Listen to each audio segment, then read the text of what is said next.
సాయంకాల సమయంలో బైబిల్ స్టడీలోకి వచ్చిన మనందరం బృందాలను ప్రభు మిమ్మల్ని ప్రేమించి మరొక శ్రేష్టమైన సాయంకాల సమయం మనందరికీ అనుగ్రహించిన దేవాలయాన్ని మనం స్థుతిపోవలసిన వారమైన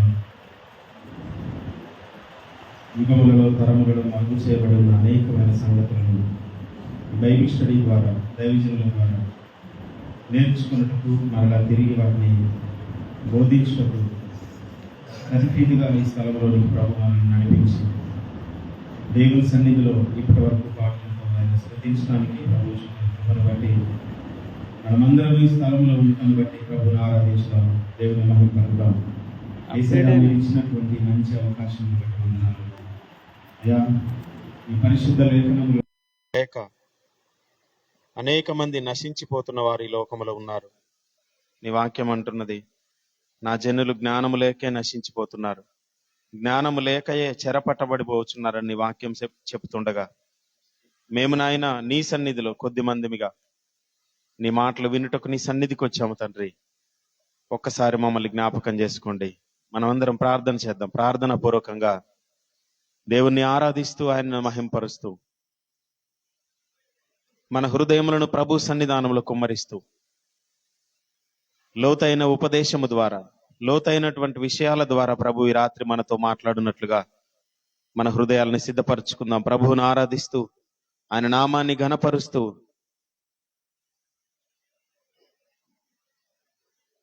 మనమందరము మంచి సిద్ధపాటు కలిగి ఉందాం. హల్లెలూయా, హల్లెలూయా, హల్లెలూయా. తండ్రి మీకు స్తోత్రము నాయన. కృపా సత్య సంపూర్ణుడమైన తండ్రి, జీవాధిపతివైన మా దేవానికి స్తోత్రాలు, నిరంతర స్తోత్రార్హుడా మీకు వందనాలు. ఈ రాత్రి ప్రభువా నీ పరిశుద్ధ పాదముల చెంతకొచ్చాము నాయన. చిన్న మందగా నీ సన్నిధికి కూడి వచ్చాము తండ్రి. మమ్మల్ని అందరినీ ఒకసారి జ్ఞాపకం చేసుకోండి ప్రభువా. ఈ లోకమంతా వేరే ఆలోచనలో ఉండి ఉండొచ్చు కానీ మేము నీ పరిశుద్ధ పాదముల దగ్గరికి వచ్చాము నాయన. నీ సన్నిధిలో ఏమైనా నేర్చుకుందామని వచ్చాము తండ్రి. మా జీవితాలను, మా బ్రతుకులను బాగు చేయండి ప్రభువా. మీ జ్ఞానమును మేము నేర్చుకున్నటకు మాకు సహాయం చేయండి తండ్రి. ప్రతి ఒక్కరం అడుగుదాం మా ప్రభువుని. యేసయ్యా మాతో మాట్లాడండి, వాక్యమై ఉన్న దేవా మాతో మాట్లాడండి, మమ్మల్ని బలపరచండి అయ్యా. మయా నాయన దైవజనుల నోటి నుంచి వచ్చే ప్రతి వాక్కు ద్వారా మేము బలపరచబడాలి తండ్రి. మేము నాయన ఉజ్జీవింపబడాలి ప్రభువా. ఈ లోకములో నీ పరిచర్యను మేము చేయనట్లుగా అయ్యా ఒక మంచి ఉన్నతమైన ఉపదేశం ఈ రాత్రి మేము విందుముగా కానీ ప్రార్థిస్తున్నాం. హల్లెలూయా, హల్లెలూయా. తండ్రి మీకే వందనాలు, తండ్రి మీకే వందనాలు. యేసయ్యా మీకే స్తోత్రం, స్తోత్రం, స్తోత్రం. ఈ పాట పాడుతూ మనమందరము కలిసి ప్రభువును మహింపరుద్దాం. మంచి సిద్ధపాటుతో ప్రభు సన్నిధానములో ఆయన వాక్యం వినుటకు మనల్ని మనం సిద్ధపరచుకుందాం. హల్లెలూయా, హల్లెలూయా, హల్లెలూయా. నీతిమంతునిగా నన్ను తీర్చి నీదు ఆత్మతో నన్ను నింపినందునా, నీతిమంతునిగా నన్ను తీర్చి నీదు ఆత్మతో నన్ను నింపినందునా, నీవు చూపిన నీ కృపనే మరువలేను, నీవు చూపిన నీ కృపనే మరువలేను. నా విమోచకుడా యేసయ్యా, నీ జీవన రాగాలలో నీ నామమే ప్రతిధ్వనించెనే, నీ జీవన రాగాలలో నీ నామమే ప్రతిధ్వనించెనే. నా విమోచకుడా యేసయ్యా,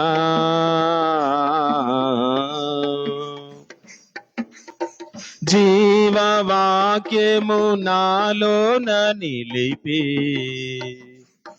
జీవ మార్గములో మము నడిపినందున. రెండవసారి అందరం కలిసి పాడదాం. జీవవాక్యము మాలోన నిలిపి జీవ మార్గములో మము నడిపినందునా, జీవాధిపతి నిన్ను నే విడువలేను. జీవాధిపతి నిన్ను నే విడువలేను. నా విమోచకుడా యేసయ్యా, నీ జీవన రాగాలలో నీ నామమే ప్రతిధ్వనించెనే. నీ జీవన రాగాలలో నీ నామమే ప్రతిధ్వనించెనే. నా విమోచకుడా యేసయ్యా,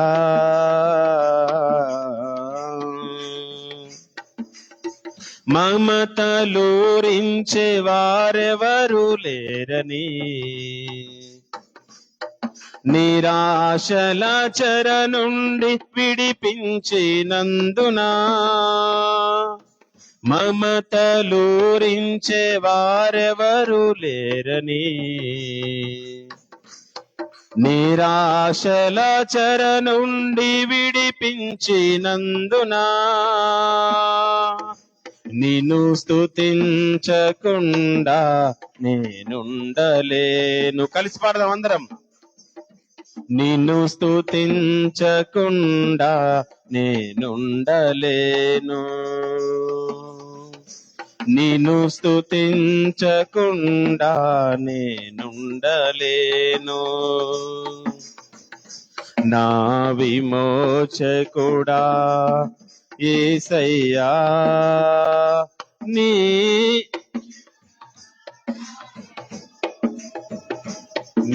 నామమే ప్రతిధ్వనించెనే. నీ జీవన రాగాలలో నీ నామమే ప్రతిధ్వనించెనే. నా విమోచకుడా యేసయ్యా,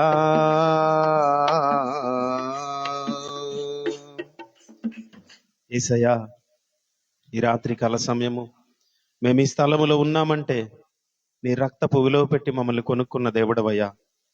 ఈ రాత్రి నీ పేరు పెట్టబడిన జనాంగముగా, నీ రక్తములో కడగబడిన నీ బిడ్డలముగా నీ సముఖములోనికి వచ్చాము తండ్రి. నీ వాక్కులను మాకు వినిపింప చేయండి అయ్యా.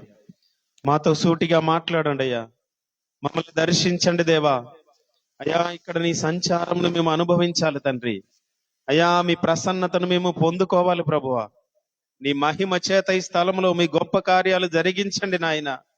హల్లెలూయా. నోరు తెరిద్దామా ప్రియ దేవుని బిడ్డలారా? నోరు తెరిచి ప్రభువా నాతో మాట్లాడు తండ్రి, నాతో మాట్లాడండి అయ్యా. ఎంతో మంది జీవితాల్లో ఇంకా చీకటి తాండవిస్తూ ఉన్నది. ఎందరి జీవితాల్లోనూ ఇంకా చీకటిలోనే ఉన్నారు. ఆ చీకటి నుండి ఈ రోజు దైవజనుల ద్వారా మాట్లాడే మాటల ద్వారా ప్రభు మనందరికి గొప్ప విడుదల కలుగజేయునుగాక. ఆయన వాక్కులు విడుదలవుతుండగానే వారికి వెలుగు కలుగును అన్న నీ వాగ్దానమును మా పట్ల జరిగించండి తండ్రి. హల్లెలూయా. నీ ధర్మశాస్త్రమునందు ఆశ్చర్యకరమైన సంగతులను చూచినట్లు మా కన్నులు తెరవండి ప్రభువా. అయా, మా మనోనేత్రాలు వెలిగించండి నాయన. మా హృదయమును తెరవచేయండి ప్రభువా. మా చెవులు నీ వాక్కులు వినునుగా కాని ప్రార్థిస్తున్నాము తండ్రి. మమ్మల్ని ముద్రించండి అయ్యా. ఆత్మ తండ్రి వినగలిగే చెవులు గ్రహించే మనస్సు మా అందరికి దయచేయము నాయన. మాతో మాట్లాడండి అయ్యా, మాతో మాట్లాడండి అయ్యా. పరిశుద్ధుడా, మహోన్నతుడా, మిక్కిలి ప్రేమ కనికరము కలిగిన తండ్రి, ఈ రాత్రి నీ పరిశుద్ధ మందిరములోనికి చిన్న మందగా నీ సన్నిధికి వచ్చాం ప్రభువా. నీ వాక్కులను మేము వినుటకు వేగిరపడి వచ్చాము. మాతో మీరు సూటిగా మాట్లాడండి. ఎంతమంది బిడ్డలైతే హృదయమార మనసారా మాట్లాడు తండ్రి అని అడిగారు, వారందరితో మీరు మాట్లాడండి నాయన. లోతైన ఉపదేశం మాకు కావాలి తండ్రి. ఈ రాత్రి మరుగైన అనేక సంగతులు మేము ఈ రాత్రి విందుముగాక. అయా నాయన, మూసుకుపోబడిన ప్రతి ద్వారం మా జీవితాల్లో తెరవబడునుగా కానీ ప్రార్థిస్తున్నాం. దైవజనుల హృదయంలో ఉంచిన భారమును, వారి నోటి మాటలను విని వాక్య ప్రకారం జీవిస్తూ వాక్య ప్రకారం ప్రవర్తించే వారుగా ఉండడానికి మీ సహాయము దయచేయమని ఆత్మ తండ్రి సమస్తమును మీ చేతులకు అప్పగిస్తూ యేసయ్య నామములో అతి వినయముతో వేడుకుంటున్నాం పరమ తండ్రి, ఆమెన్. మనమందరం కూర్చుందాం.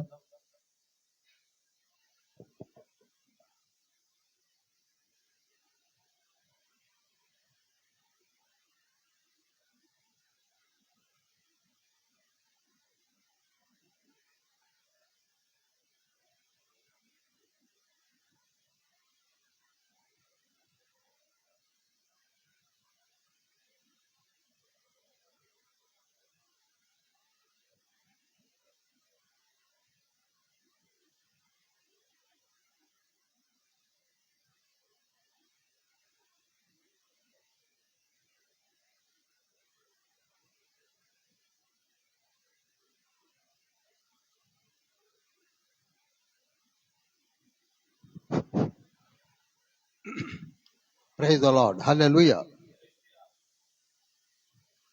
పరిశుద్ధ పునరుద్ధాన దినము, మార్చి మాసము 15వ తారీఖు.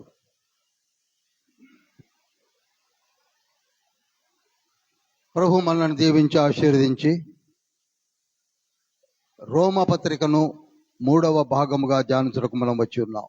Third part of the Roman ఎపిస్టిల్.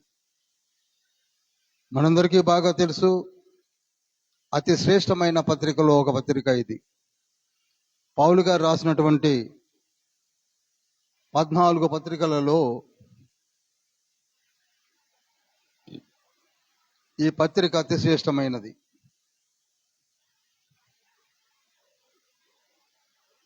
సువార్తలలో 4 సువార్తలు ఎంత ముఖ్యమో 3 సువార్తలలో ఉన్న వైవిధ్యము 4వ సువార్తలో మనకు కనపడుతుంది. యోహాను సువార్త మనకు అర్థం కాకపోతే త్రిత్వం అర్థం కాదు. అదేవిధంగా పౌలు గారు రాసిన 14 పత్రికలలో రోమా పత్రిక మనకు అర్థం కాకపోతే రక్షణ అర్థం కాదు.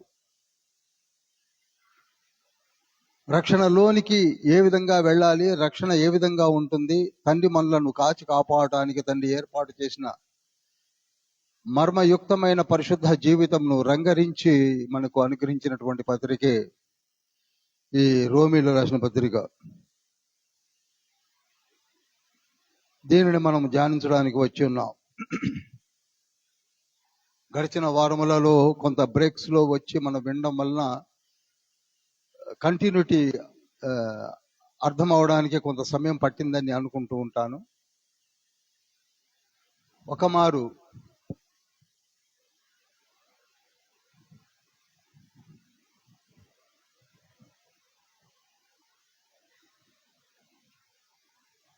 నేను కొద్దిగా జిస్టుగా చెప్పి ముందుకు పెడతాను. రోమపత్రిక 1వ అధ్యాయంలో ఉన్న విషయం ఏమిటనగా రక్షణను గురించి తెలియజేశాడు. ఫస్ట్ చాప్టర్ అంతా కూడా రక్షణే. హోల్ చాప్టర్ రక్షణ. ఈనాడు మనము ఆ రక్షణ అనే మాటను సరిగా పట్టించుకోవడం లేదు. కనుక ఈ దినాన మనం తెలుసుకోవాల్సింది ఏమిటనగా రక్షణ అనే మాటకు ఒక చాప్టర్ని అలాట్ చేయడం జరిగింది. ఫస్ట్ చాప్టర్లో రక్షణ. నమ్ము ప్రతివారు, విశ్వసించు ప్రతి వారు రక్షణ పొందుటకు దేవుడు అనుగ్రహించిన కృప అని చెప్పాడు 1వ అధ్యాయము 16వ వచనములో. అయితే రక్షణ పొందకుండగా జీవిస్తున్న వారలను, విగ్రహారాధికులుగా మారిపోయిన వారలను, ఒక చిన్నపాటి గద్దింపునకు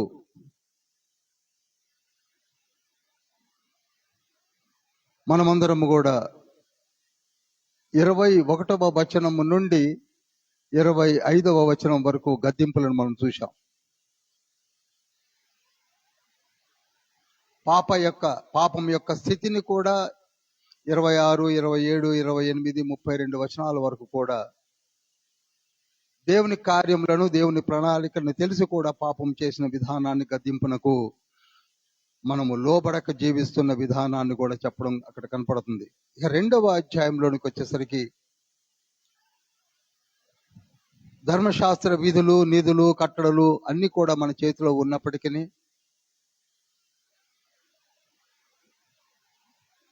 తీర్పులు తీరుస్తూ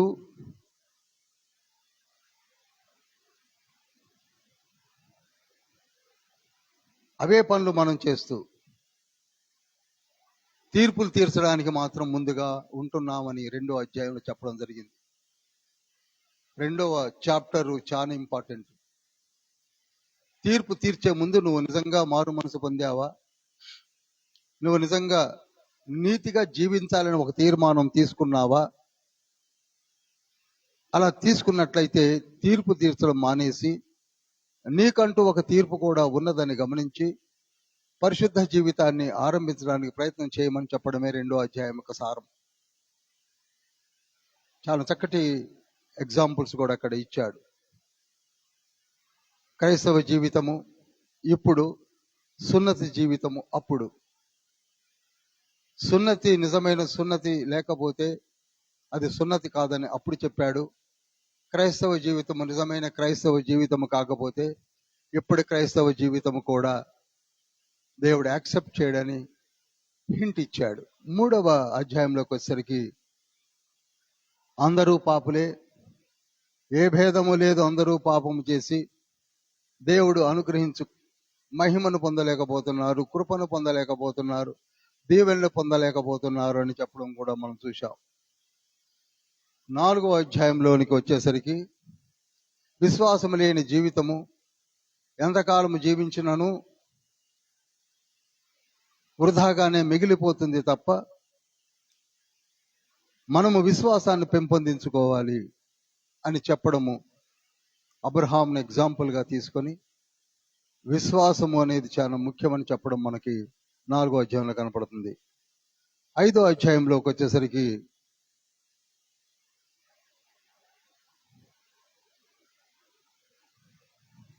మన కొరకే పరముని వీడి దిగి వచ్చి చనిపోయిన యేసయ్యని జ్ఞాపకం చేసుకోమని చెప్తాడు. Is the only incarnation of high God. మన కొరకే దిగి వచ్చాడు, శిలువలో వేలాడాడు, చనిపోయాడు. రెమెడీ అనగా పాప విముక్తిని మనకు చూపించాడు. కనుక పాపులమైన మనము ఆ ప్రభు చేసిన కార్యములను జ్ఞప్తికి తెచ్చుకొని నీతి జీవితాన్ని ఆరంభించమని చెప్పడానికి ప్రయత్నం చేశాడు 5వ అధ్యాయంలో. 6వ అధ్యాయంలో ప్రభునందు బాప్తిస్మము ఎలా ఉంటుందో చెప్పాడు. ప్రభునందు బాప్తిస్మము 6వ అధ్యాయంలో మనమందరం కూడా బాప్తిస్మం పొందాం ప్రభునందు. ఆ జీవితం ఎలా ఉంటుందో, ఎలా జీవించాలో చెప్పడం అంతా 6వ అధ్యాయంలో కనపడుతుంది. 7వ అధ్యాయంలోకి వచ్చేసరికి కేవలము పరిశుద్ధ జీవితము, బైబిల్ చదువుతూ, ధర్మశాస్త్రం చదువుతూ జీవించినట్లయితే నీవు అలా నీతిగా జీవించలేవు. మన వల్ల కాదు, మనం మానవ మాతృలము. కనుక మనకు ఒక అద్వితీయమైన సపోర్ట్ కావాలి అని చెప్పడానికి 7వ అధ్యాయాన్ని తండ్రి లిఖింపచేశాడు. అందుకే 7వ అధ్యాయం 24వ వచనంలో ఉంటుంది, నేనెంత దౌర్భాగ్యుడను. చాలా చక్కటి చాప్టర్, బాగా చదవండి. మరి ముఖ్యంగా 12 నుంచి 22 వరకు బాగా చదవండి. మనం ఏది చెయ్యాలనుకున్నామో, ఏ విధంగా జీవించాలనుకుంటున్నామో అలా జీవించలేకపోతున్నాము. నీతిగా జీవించాలని అనుకుంటున్నాం కానీ జీవించలేకపోవడానికి కారణం ఏమిటనగా మనలో నీతిగా జీవించే ఒక పవర్ లేకుండా పోయిన కారణాన మనము అనీతిమంతులుగా మిగిలిపోతున్నామని 7వ అధ్యాయంలో లిఖించాడు పరిశుద్ధాత్మ తండ్రి. 8లోనికి వచ్చేసరికి అటువంటి శక్తిని, అటువంటి సపోర్టుని పరిశుద్ధాత్ముని ద్వారా మనకు అనుగ్రహించబడిందని చెప్పడానికే 8వ అధ్యాయాన్ని అంతా కేటాయించాడు. ఇక్కడనే పోయిన వారం మనం ఆగాం. పోయిన వారం ఆగింది ఇక్కడ, ఆగాం మనం.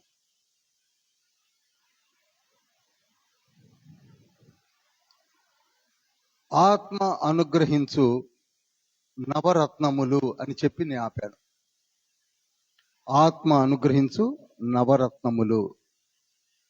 9 విధాలుగా పరిశుద్ధాత్మ తండ్రి మనలను బలపరుస్తాడు, మనలను నడిపిస్తాడు అని చెప్పి నేను ఆపాను. ఈరోజు అక్కడ నుంచి ముందుకు వెళ్ళబోతున్నాం కనుక తల వంచి ప్రార్థన చేసుకుందాం. మహోన్నతుడా పరిశుద్ధుడ పరలోకపు తండ్రి, మీ బంగారు పాదం చెంతకు జనమందగా వచ్చి ఉన్నాము. రోమా పత్రికను ధ్యానిస్తూ ఉన్నాము. రోమా పత్రికలో ఉన్న విశిష్టమైన విషయములను మీరు మాతో మాట్లాడుకొరకు సిద్ధపరిచి ఉన్న మాటలను మాకు వివరించండి. మా హృదయాలను తెరవండి, మా మనోనేత్రములు వెలిగించండి. మీ బిడ్డలుగా మమ్మలను దీవించండి. మీ వాక్కులు విని మమ్మలను మేము సరి చేసుకుని ఆత్మతండ్రి కార్యములు జరిగించుటకు, మీరు చూపిన బాటలో మార్గంలో నడుచుటకు మమ్మలను ఆయుత్తపరచమని యేసయ్య పరిశుద్ధ నామములో అతి వినయంతో వేడుకుంటున్నాం పరమ తండ్రి. Amen, amen, amen.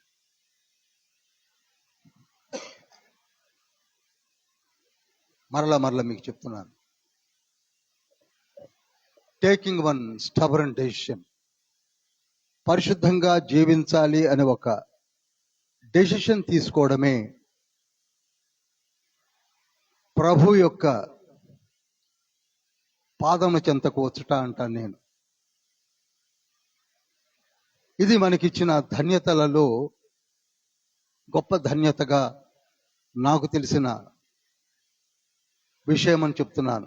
We're having almost all ఎన్నో ధన్యతలు ఉన్నాయి. మత్తయి సువార్తలోనే మీకు ఏదో 9 ధన్యతలు కనబడతాయి. అలాంటి ధన్యతలు చాలా మనకి కనపడుతూ ఉంటాయి. అన్ని ధన్యతలు ఒకెత్తు, మారు మనసు పొంది బాప్తిస్మము తీసుకొనుట అనేది ఒక గొప్ప ధన్యత. నాకు తెలిసిన సారమేమిటనగా రిపెంటేషన్, మారు మనస్సు. మీరు ఆది కాండం నుంచి మొదలుపెట్టి ప్రకటన వరకు కూడా చదువుతుంటే మీకు కనపడేది ఒకే ఒక్క మాట, మారు మనస్సు. ఆశ్చర్యం ఏమిటంటే ప్రకటన గ్రంథం 16వ అధ్యాయంలో కూడా మరి ముఖ్యంగా 8 నుంచి 25 వచనాల్లో ఒకసారి 16, 25 చదివి చూడండి. ప్రకటన గ్రంథం 16, 25 లేక ప్రకటన గ్రంథం 16వ అధ్యాయం 10వ వచనము, ఏదైనా చదవండి. 5వ దూత తన పాత్రను ఆ క్రూర మృగం యొక్క సింహాసనము మీద కుమ్మరింపగా దాని రాజ్యము చీకటి కమ్మెను. మనుషులు తమకు కలిగిన వేదనను బట్టి తమ నాలుకలు కరుచుకొనుచుండిరి. తమకు కలిగిన వేదనను బట్టియు పుండ్లను బట్టియు పరలోకమందున్న దేవుని దూషించిరి గాని తమ క్రియలను మాని మారు మనసు పొందిన వారు కారు. చూడండి, లాస్ట్ బుక్ మారు మనసు పొందలేదు. అసలు మనకి బైబిల్ చేతికి ఇచ్చిందే మారు మనసు పొందమని. సౌండ్ పెంచాలండి, సౌండ్ పెంచాలి నాకు.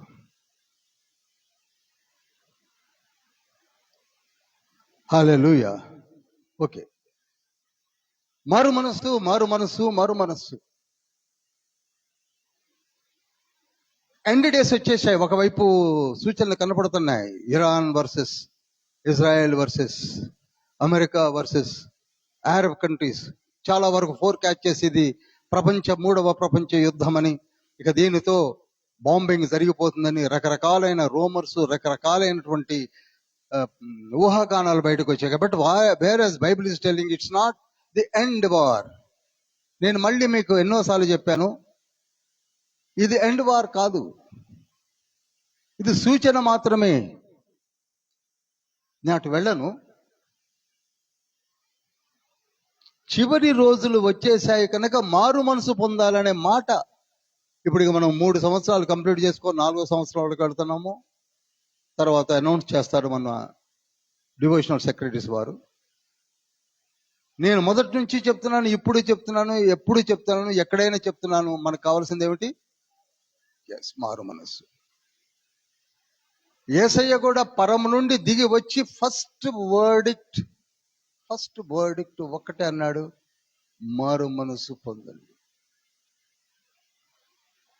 ఒకటే మాట, చేంజ్ యువర్ మైండ్ సెట్. దానికి ఎన్నో ఏర్పాట్లు చేశాడు, ఎన్నో ఏర్పాట్లు. ఎంతో మంది అపోస్తులను, ఎంతో మంది సువార్తికులను, ఎంతో మందిని లేవనెత్తారు. పొందకపోగా చంపేసి పారేశారు. ఆనాటి నుండి నేటి వరకు కూడా మారు మనసు అనే మాటను జాగ్రత్తగా పక్కకు పెట్టి జీవితాన్ని గడుపుకుంటున్నాం మనం. లూకాసు వార్త 13వ అధ్యాయం 3 నుంచి 9 వచనాలు కూడా మీరు మారు మనసు పొందండి అని యేసయ్య చెప్పాడు. మొదటి తిమోతి పత్రిక 2వ అధ్యాయము 4వ వచనంలో కూడా అందరూ మారు మనసు పొందండి అని చెప్పాడు.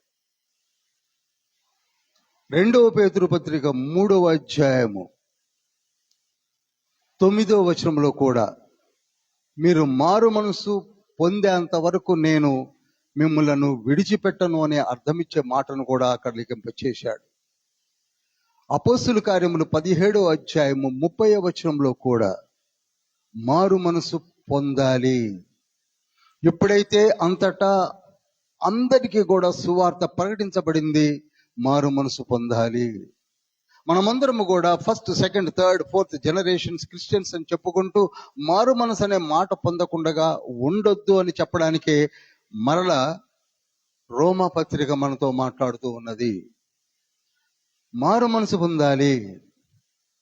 మళ్ళీ చెప్తున్నాను, మనము చాలా మంది అనుకుంటూ ఉంటారు, ఎప్పుడదే మాట అంటున్నాను, మేమందరము మారు మనసు పొందాము, బాప్తిస్మం తీసుకున్నాము, కానీ అలా జీవించలేకపోతున్నామని. మనలో కొందరు లేదు బ్రదర్, ఎవరు కూడా మంచోళ్ళు లేరు, అందరు పాపులే అనుకుంటూ ఉన్నారే.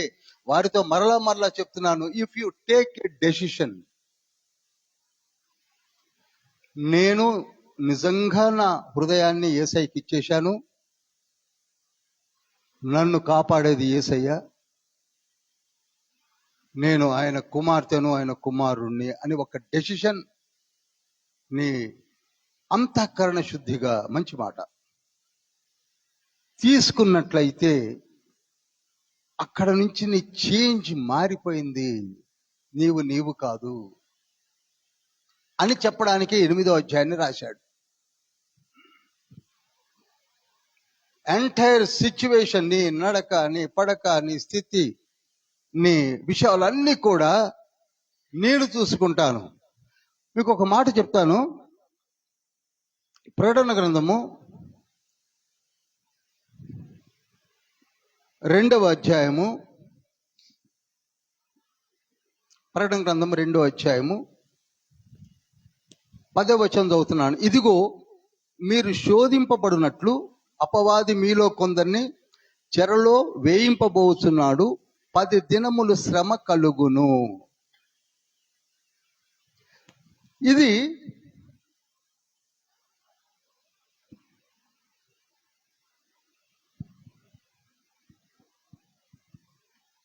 అందరు చదివారు కదా ఈ మాటను, మళ్ళీ చదివించాల్సిన అవసరం లేదు కదా.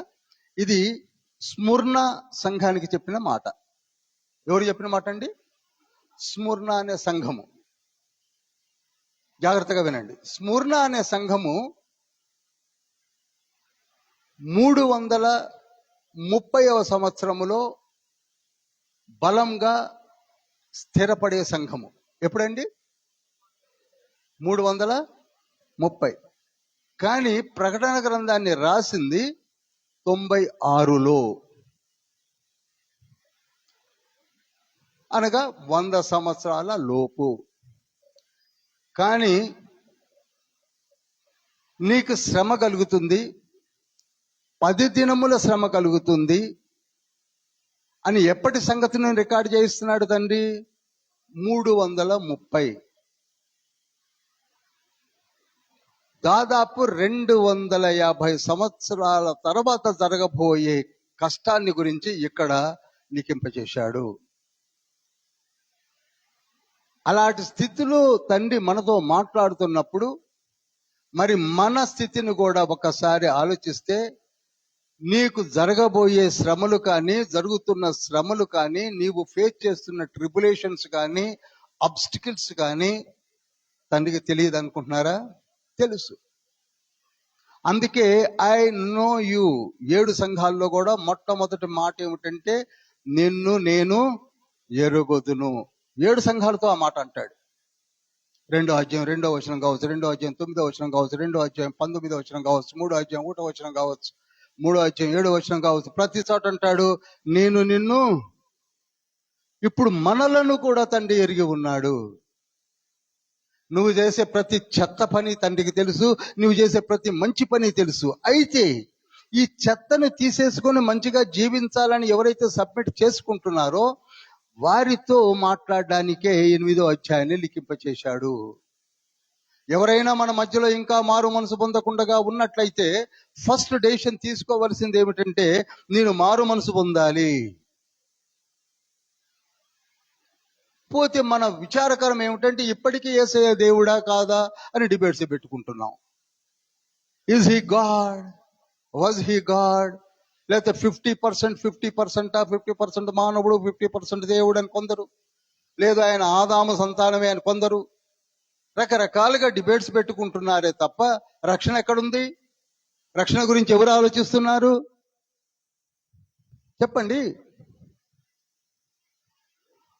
అందుకే రోమా పత్రిక 10వ అధ్యాయము 9వ వచనంలో ఏమన్నది? 10:9 చక్కగా చదవండి.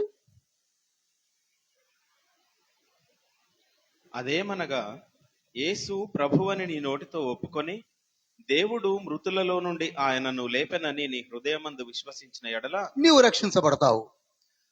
ఫస్ట్ థింగ్, యేసు ప్రభు అని ఒప్పుకొని. ఇది ఒప్పుకోలేకపోతున్నాం కదా. ఏమిటో నాకు అర్థం కాదు. What circumstances made you not to accept he's God? ప్రభువు. అపోస్తుల కార్యములు 10వ అధ్యాయము 36వ వచనంలో ఉంటుంది, యేసుక్రీస్తు అందరికీ ప్రభువు. ఆ మాట చదువుతాం కానీ పట్టించుకోం.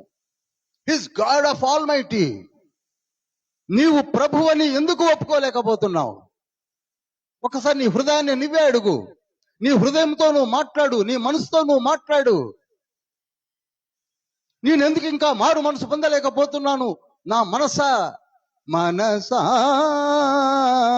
నీవేల నాలో కృంగియున్నావు. నీవు నీ మనసుతో బాధలో, కష్టములో, ఏడుపులో ఉన్నప్పుడే మాట్లాడుకుంటున్నావు కానీ సంతోషంలో కూడా ఎందుకు మాట్లాడలేకపోతున్నావు?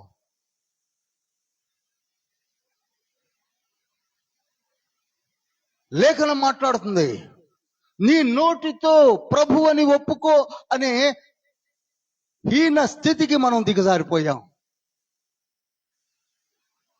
2000 సంవత్సరాలు, 1 కాదు 2 కాదు, 2 నెలల 20 నెలల 20 వారాలుగా 22,000 years ఒప్పుకోలేకపోతున్నాం. ప్రభు అని ఒప్పుకుంటే చాలు రక్షణ వస్తుంది అని ఇంతకంటే ఈజీ మార్గం ఎక్కడుందండి? చెప్పండి. నీ నోటితో అంటే అది కూడా చేయలేకపోతున్నాం. We're not finding any time to say his lord. ఇక చాలా ఉన్నాయి, చెప్పడానికి సమయం చాలదు. కానీ నవరత్నాలు చెప్పేస్తాను. నేను చెప్పి ముందుకెళ్ళిపోతే ఈ పాటికి ఎప్పుడో రోమపత్రికను క్లోజ్ చేయొచ్చు. కానీ మనలో ఒక జాడ్యము, గార్బేజ్ అంటారు, అది అలా ఉండిపోయింది. ఏమంటే ఇల్లును శుభ్రంగా, స్త్రీల వైపు చెప్తున్నా, శుభ్రంగా ఊడ్చి కసువంతటిని ఒక డస్ట్బిన్లో వేసుకొని వాటిని తీసుకెళ్లి బీరువాళ్ళు దాచుకుంటారండి. బయట పెంట కుప్పలు వేస్తారు.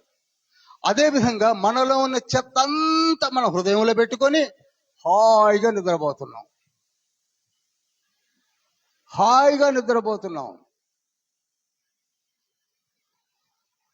అందుకే హెబ్రీ పత్రిక 9వ అధ్యాయం 14వ వచనంలో ఉంటుంది, నీ మనస్సాక్షే కల్మషంతో నిండిపోయి ఉన్నది. నీ మనస్సాక్షి కల్మషంతో నిండిపోయి ఉన్నది, గార్బేజ్ తో నిండిపోయి ఉన్నది. హాయిగా నిద్రపోతున్నావు. పడుకుంటే చాలు, మంచి ఆలోచన ఒక్కటి ఉండదు. మీకా గ్రంథం 2:1 ఉంటుంది. పడుకొని మంచి ఆలోచించే వాళ్ళు ఎందరో ఆలోచించండి. ఎటేటో ఆలోచిస్తూ ఉంటారు, ఏవేవో ఆలోచిస్తారు. కానీ ఒక్క మాట, నేను మారు మనసు పొందాలి, ఫుల్ సపోర్ట్ నేను మీకు ఇస్తాను అని చెప్పడానికి ప్రయత్నం చేయడమే కొత్త నిబంధన గ్రంథములో ఉన్న 27 books. I will give you complete protection. ఇది మనం నమ్మట్లే, అసలు దగ్గర రానిట్లే. నమ్మడం దాకెందుకు? ఇలా కూడా వెంటలా. చిన్నమందా భయపడకు. ఇందాక ప్రైజ్ అండ్ వర్షిప్ లో మనం ఆ మాట వాడాం కదా. చిన్నమందా భయపడకు, మన దేవుడు, మన తండ్రి అయిన దేవుడు మీకు ఒక రాజ్యమును ఏర్పాటు చేసి ఉన్నాడు. అది కంప్లీట్ వర్డ్. చూస్తారు ఒకసారి లూకా సువార్త 12వ అధ్యాయం తీయండి.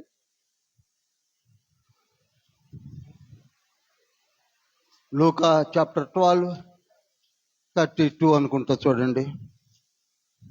12:32. చిన్న మంద భయపడకుడి, మీకు రాజ్యము అనుగ్రహించుటకు మీ తండ్రికి ఇష్టమై ఉన్నది. చూసారా? Beautiful versus. చిన్నమంద భయపడకుడే అని వదిలేస్తాం మనం. కానీ మనకి ఎందుకు ఆ చిన్నమందను తండ్రి బతిమలాడుతున్నాడు? We're fond of some other things. Debates అనండి, మనలో నుంచి అందరం పోయి డిబేట్లో కూర్చుంటాం. తీర్పులు తీర్చామనండి, మొత్తం కలిసిపోయి తీర్పులో కూర్చుంటాం. కానీ మారు మనసు అనండి, ఒకళ్ళ పేరే వరం. డివోషనల్ సెక్రటరీ గొంతు పోయినా, పాస్టర్ గారు గొంతు తడి ఆరిపోయినా పేర్లు ఎవరైనా ఇస్తున్నారన్నో. పరలోక రాజ్యము మన కొరకు ఏర్పాటు చేశాడు, బ్యూటిఫుల్ కింగ్డమ్ అని ప్రకటన గ్రంథంలో చూపించాడు. అది మనం చదువుతాం, పట్టించుకోం. కనుక మళ్ళీ చెప్తున్నాను, 1 నుండి 7 వరకు తెలుసుకున్నది ఏమిటంటే, పాప స్థితి, పాపులతో కలిసి జీవించాము, ఎవరు నీతిమంతుడు లేడు, అంత ఏకంగా పాడైపోయారన్న సంగతి మనకి తెలుసు. మన హృదయము బాగలేదు, మనసు బాగలేదు, డీడ్స్ క్రియలు బాగలేదు, ఏవి బాగలేదు. అయినప్పటికీ తండ్రి అంటున్నాడు, నీవు నీ నోటితో ప్రభువని ఒప్పుకొని ఆయన నిన్ను కాపాడగలడని విశ్వాసముతో ఈ ఒక్క మాటను నీవు రక్షించబడతావు అన్నాడు. రోమపత్రిక 1:16 కావచ్చు. ఇప్పుడే మనం చదివాం. రోమిలు రాసిన పత్రిక 10:9 కావచ్చు, 13 కావచ్చు. రక్షించబడడానికి సులువైన మార్గం ఏమిటంటే, నీ నోటితో ముందు ఒప్పుకో. మనము అసలు యేసయ్యను దేవుడనే రక్షకుడనే ఒప్పుకోవడానికి మనసు ఒప్పుకోకుండా పోయింది. అది విచారకరం. ఎప్పుడైతే నీ ఒప్పుకుంటావో రక్షించబడతావు. ఎప్పుడైతే రక్షించబడతావో నీ పేరు పరలోకమందు లిఖించబడతాయి, నీ పేరు జీవ గ్రంథములో లిఖించబడుతుంది. అది ఎన్నడూ కూడా తుడిపి వేయబడదు. నీ పేరు జీవ గ్రంథములో రాసుకొని ఎన్నటికీ తుడిపి వేయబడదు అంటే ఎంత కాన్ఫిడెంట్ మన మీద తండ్రి ఉంచాడంటే, కాన్ఫిడెంట్ కంటే ముందు నిన్ను పడకుండగా కాపాడుకునే పరిశుద్ధాత్మను నీకు సంచకరువుగా ఇస్తున్నాడు. చప్పట్లు కొట్టండి. అది కాన్ఫిడెన్స్. తండ్రే నీతో ఉన్నప్పుడు నువ్వు నీ చేత ఎవరు పాపం చేయిస్తారు? చెప్పండి. ఏమోనండి, మా దగ్గర ఒక పాస్టర్ ఉన్నాడు, ఆయన ఎవరినో ఉంచుకున్నాడట. నా దృష్టిలో ఆయన పాస్టర్ కాదు, ఆయన మారు మనసు పొందలేదు. ఆయన ఉంచుకున్నాడంటే ఇంకోసారి ఆయనతో మాట్లాడడం కూడా మానేయండి అని చెప్తాను నేను. ఎన్నోసార్లు చెప్పాను, బయటికి ఈడ్చి బయట పారేయండి. He is not considered to be as a pastor and to proclaim the word of God.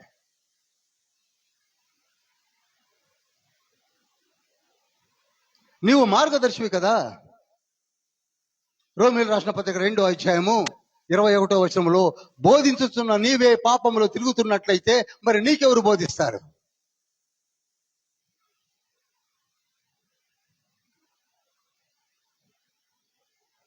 జాగ్రత్త. కష్టాలు రావచ్చు, ట్రిబులేషన్స్ రావచ్చు, నిన్ను సపోర్ట్ చేసే తండ్రి ఉన్నాడు. మీకు ఒక చిన్న మాట కొంచెం పక్కకెళ్ళి చెప్తున్నాను. మనకిద్దరు మేజర్ ప్రాఫిట్స్ ఉన్నారు, పేర్లు మీకు బాగా తెలుసు. ఒకతని పేరు యెషయా, ఇంకొకతని పేరు ఇర్మియా. పక్కన పక్కనే ఉంటారు. యెషయా తర్వాత ఇర్మియానే కనపడుతుంది, తర్వాత హెజ్కేల్ వస్తాడు, అది వేరే విషయం. వీళ్ళిద్దరు మేజర్ ప్రాఫిట్స్, లాంగెస్ట్ టెన్యూర్ ఉన్నారు. 66 అధ్యాయాలు ఒకరు రాస్తే 52 అధ్యాయాలు ఇర్మియా రాశాడు. మీరు ఎప్పుడైనా గమనించారో లేదో, ఇద్దరు కూడా పెద్ద ప్రవక్తలు, తండ్రితో ప్రతి నిత్యము ఇంటరాక్ట్ కలిగిన వారు. ఉజ్జియా, యోతాము, ఆహాజ్, హిజ్కియా కాలంలో ఉన్నాడు యెషయా. యోషియా నుంచి సిద్కియా కాలంలో, 5 రాజుల కాలంలో ఉన్నాడు ఇర్మియా. తేడా చెప్తున్నాను చూడండి. యెషయా జీవితము అద్భుతంగా ఉంది, ఇర్మియా జీవితం అధ్వానంగా ఉంది. పరిస్థితులు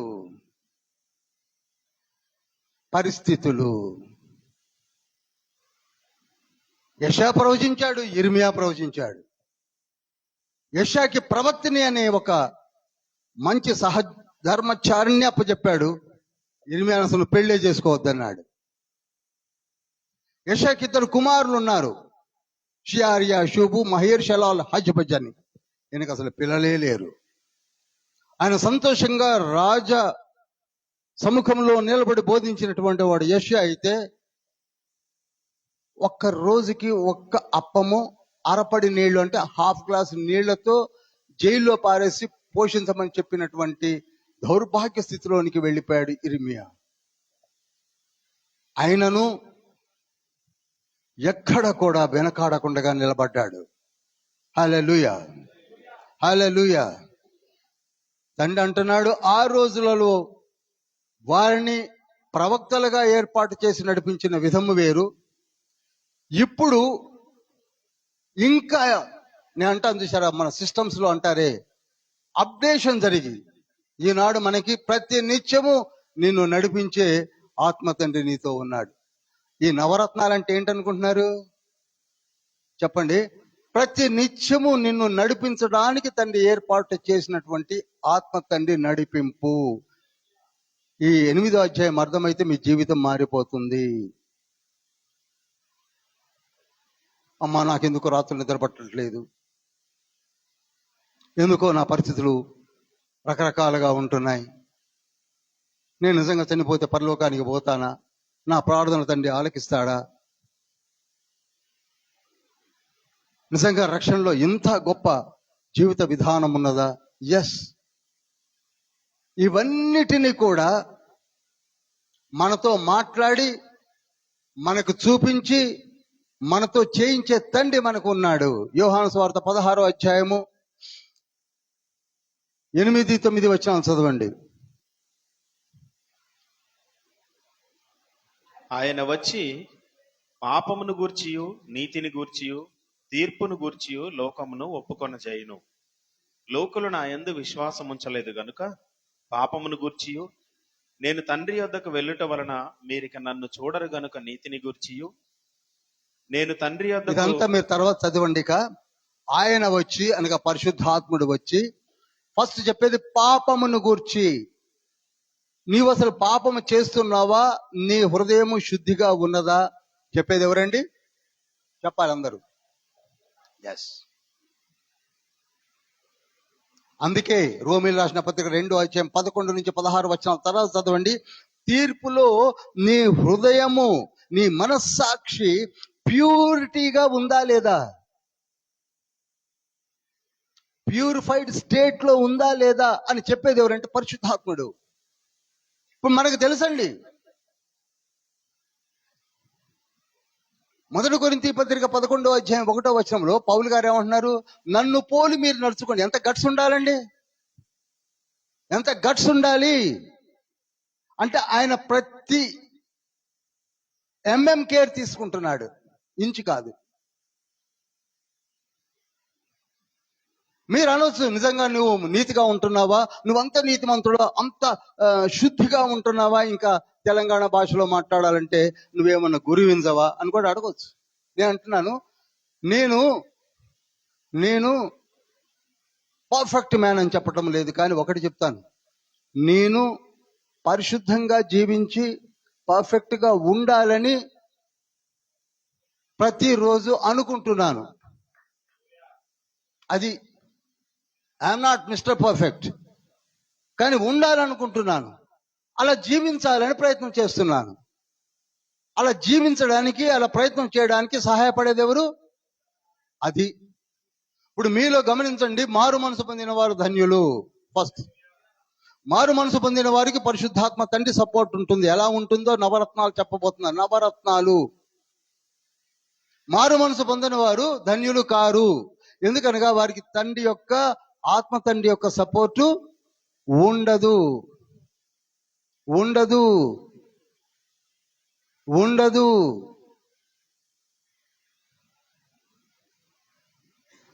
మొదటి యోహాను పత్రిక 3వ అధ్యాయము 9వ వచనము.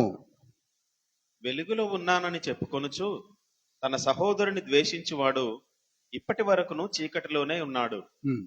తన సహోదరుని ప్రేమించువాడు వెలుగులో ఉన్నవాడు, అతని యందు అభ్యంతర కారణం ఏదీయూ లేదు. తన సహోదరుని ద్వేషించువాడు చీకటిలో ఉండి చీకటిలో నడుచుచున్నాడు. మీరు ఏ వచనం చదువుతున్నారండి? మొదటి 3:9లో దేవుని మూలముగా పుట్టినవాడని మొదలవుతుంది. చదవండి, పెద్దగా చదవండి. దేవుని మూలముగా పుట్టిన ప్రతి వానిలో ఆయన బీజము నిలుచును కనుక ఆయన పాపము చేయడు. బీజం అనగా పరిశుద్ధాత్మ అని అక్కడ రాసుకోండి. ఇప్పుడు ఎవరైతే మారు మనసు నిజంగా పొందారో వారిలో పరిశుద్ధాత్ముడు అనగా బీజము నిలుచుచున్నది కనుక నీవు పాపము చేయవు. ఇంత ఖరాఖండిగా చెప్తున్నాడు కదా. మనలో ఇంకెవరన్నా లేదన్నా అందరూ పాపులే. ఎక్కడ ఉన్నావు నాయన? అందరూ పాపులైన కాడికి ఏసై రావడం దీనికి నాయన. ఏసై వచ్చింది ఎందుకు అనుకుంటున్నావు? ఇప్పుడు మనల్ని నడిపిస్తున్నది ఎవరు అనుకుంటున్నారు? పరిశుద్ధాత్మ తండ్రి. 2వ తిమోతి పత్రిక 1వ అధ్యాయం 14వ వచనంలో కూడా చూడండి.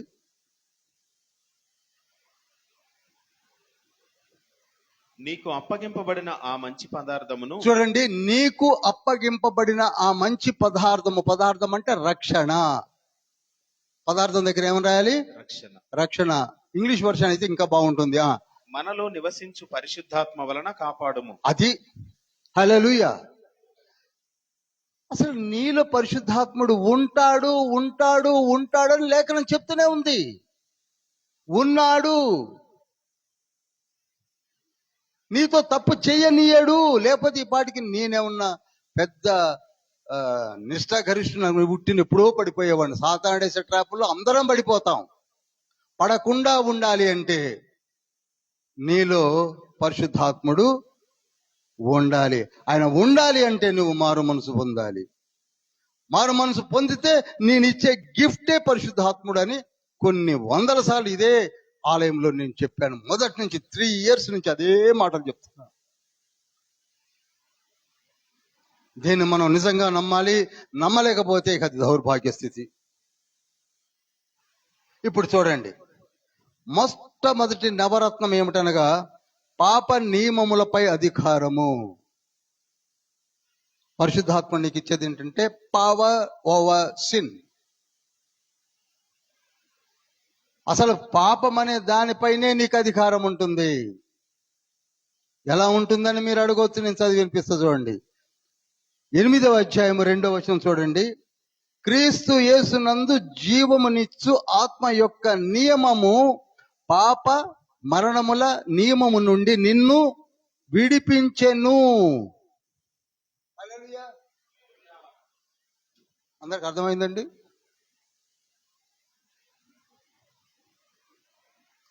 పాప నియమములలో నుండి నిన్ను విడిపించెను.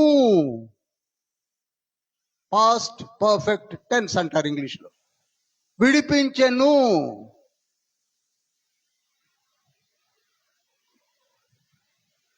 ఎలా విడిపించాడు? రోమీలు రాసిన పత్రిక 6వ అధ్యాయం 2-10 చదవాల్సింది.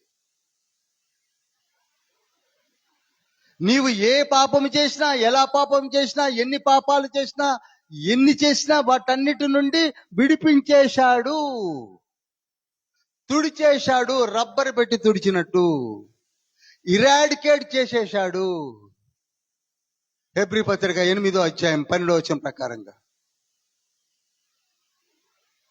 ఇక నేను ఎన్నడూను జ్ఞాపకము చేసుకొనను. ఇవన్నీ ఏమంటారు మీరే చెప్పండి. పోని ఊరికినే రాశారా? ఊరికినే ఉబుసుపోక మనం మెసేజెస్లో చెప్పుకొని ఇంటికి వెళ్ళడానిక? ఎస్, పాపులమే, నో డౌట్. 7వ అధ్యాయంలో చెప్పినటువంటి అన్ని కూడా ఆ నియమములో ఉన్నాము కనుక పాపులమే. ఇప్పుడు నియమాన్నే మార్చాడు. నియమము అనగా పాప నియమమును తీసివేసి నీతి నియమమును ఆత్మ ద్వారా జరిగించడానికి తండ్రి తీసుకున్న ఒక గొప్ప కార్యము. హల్లెలూయా. ఆయన మారుస్తున్నాడు, ఆయన మార్చాడు.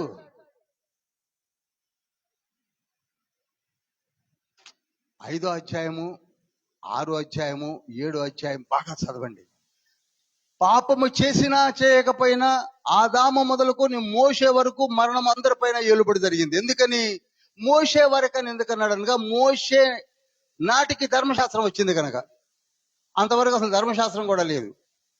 ధర్మశాస్త్రం లేకపోయినప్పటికీ పాపము ఏ విధంగా ఏలుబడి జరిగింది అనగా ఆ నియమము ట్రాన్స్ఫార్మ్ అవుతూ వచ్చింది.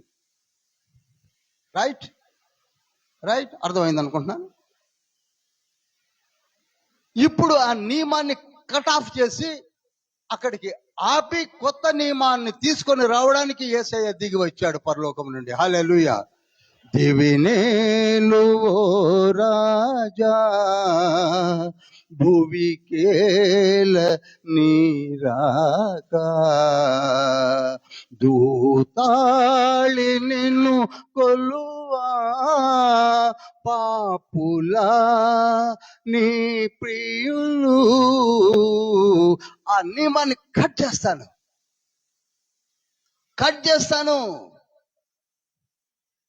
నువ్వు వెళ్ళాలన్నా వెళ్ళలేవు.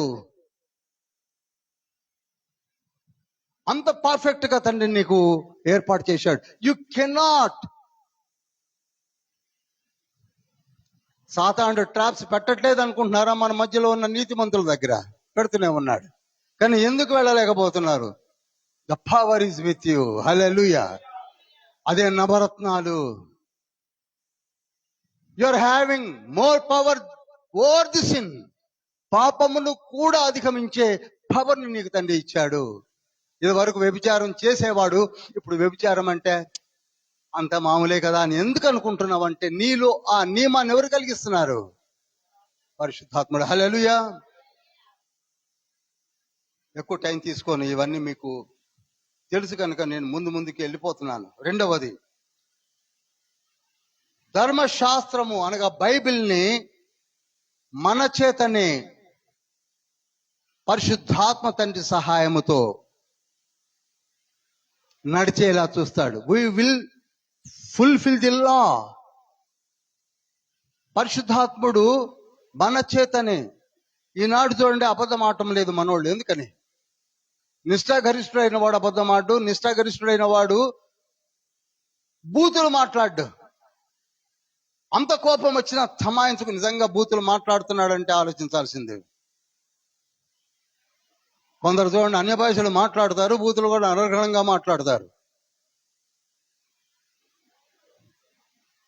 ఇంకో మాట చెప్పాలనా?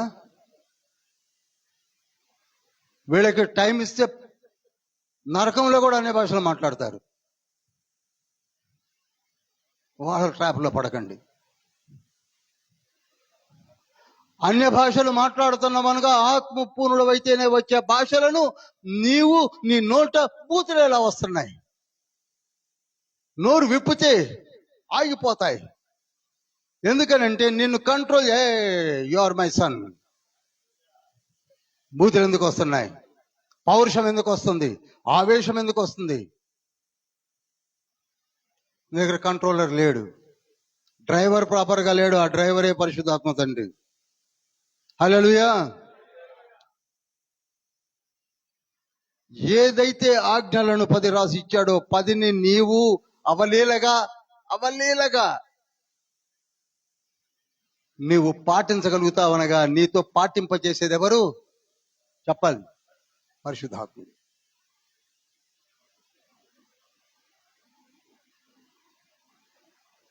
చాలా మంది అన్య భాషలు మాట్లాడుతున్నారుగా, తప్పని అంటలేదు.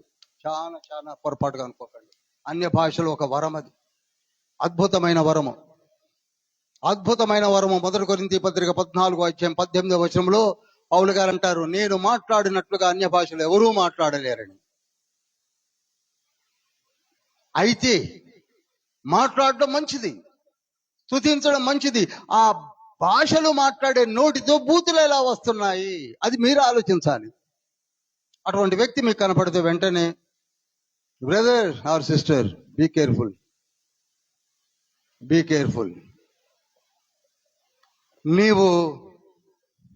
నీవు పక్కకి పెడుతున్నావు. ఎప్పుడు వస్తాయి బూతులు అంటే, ఎన్నిసార్లు చెప్పాను, మళ్ళీ చెప్పడానికి నాకు సమయం చాలట్లేదు.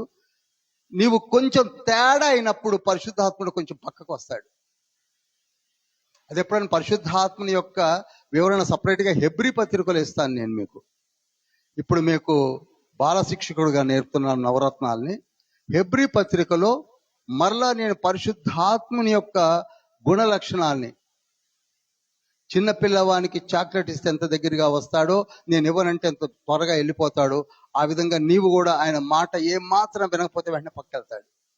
ఆయన పక్కకి వెళ్ళినప్పుడే ఇగో ఈ జాడ్యాలన్నీ చుట్టుకుంటాయి. పక్కకి వెళ్తాడు, వెళ్తాడు. పూర్తిగా వెళ్తా అంటే వెళ్ళాడు. మళ్ళీ అర్థమవుతుంది అనుకుంటున్నాను. పూర్తిగా వెళ్ళడు. ఎందుకంటే నీ పేరు ఒక్కసారి నిజంగా యథార్థంగా నువ్వు సబ్మిట్ చేసుకున్నాక నీ పేరు జీవగ్రంథంలోనికి ఎక్కిచ్చేశాడు. అంత ఈజీగా వదిలిపెట్టాడు. వాడిని ఏ విధంగా సెట్ చేయాలో సెట్ చేసి మళ్ళీ లాగుతాడు. అది తండ్రి స్టైల్. ఈ లోపల చాలా పోగొట్టుకుంటారు. ఎంతో ఎదగవలసిన కృప, దీవెనలు అన్ని పోగొట్టుకొని చప్పబడిపోయి ఎక్కడికో మొదలుకొచ్చి కూర్చొని ఎప్పుడో కొట్టుకొని మళ్ళీ వచ్చేసరికి 5-10 సంవత్సరాలు పట్టొచ్చు. ఎందుకు ఆ ఆపర్చునిటీ ఇవ్వాలి మనం?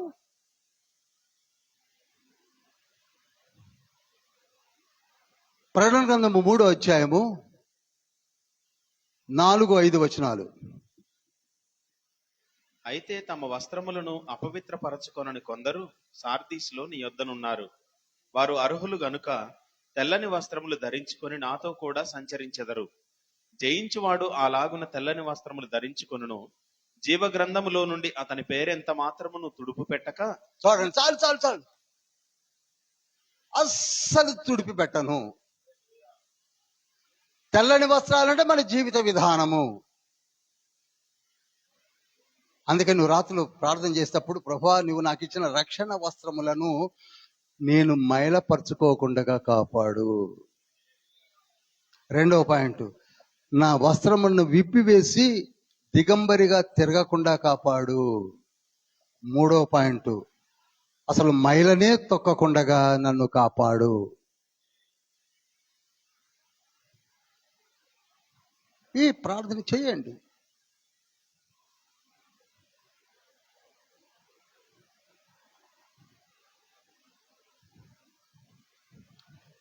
రెండవది ఏమని చెప్పాను నేను? ధర్మశాస్త్ర బైబిల్ని నెరవేర్చడానికి ఎవరు సహాయం చేస్తారు? పరిశుద్ధాత్మ తండ్రి. 3వది, అసలు నీ మైండ్ సెట్టే దేవుని మైండ్ సెట్ గా మారుస్తాడు. ఇది చాలా ఇంపార్టెంట్ అండి. Your mind set will be change. దేవుని మనస్సుని నీ మనస్సుతో మమేకం చేస్తాడు. Give you the mind of the God. ఇంగ్లీష్లో చెప్పాలంటే నీ మనస్సు, నీ మానసిక స్థితి దేవుని ఎడల నీకు అద్భుతమైన రీతిలో అనుగ్రహించబడుతుంది. హల్లెలూయా, హల్లెలూయా. అందుకే శరీరానుసారులు శరీరం మీద మనసు ఉంచుతారు, ఆత్మానుసారులు 8వ అధ్యాయంలో ఉంది కదా, శరీరానుసారులు అనగా మారు మనసు పొందని వారు. ఈరోజు హైలైట్ ఓన్లీ 8th చాప్టరే. అందుకే వ్యభిచారానికి పరిగెత్తారు, దొంగతనానికి పరిగెత్తారు, అబద్ధాలు ఆడేస్తారు, అన్ని చేసేస్తారు.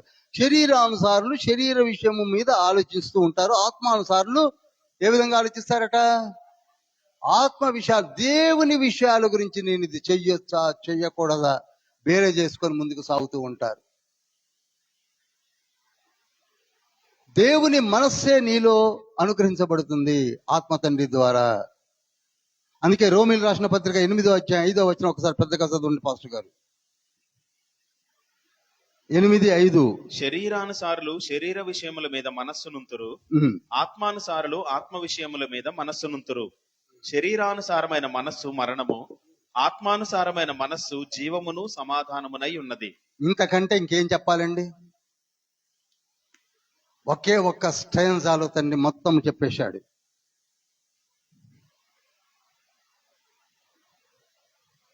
ఇక ఇప్పుడు చెప్పబోయేది 4వదా,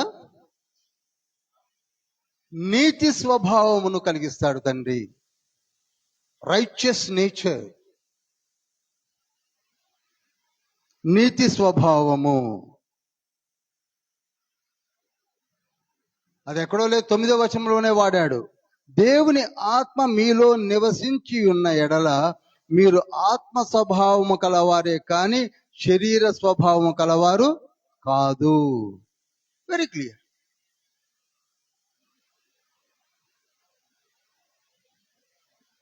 నీ స్వభావం మారిపోయింది.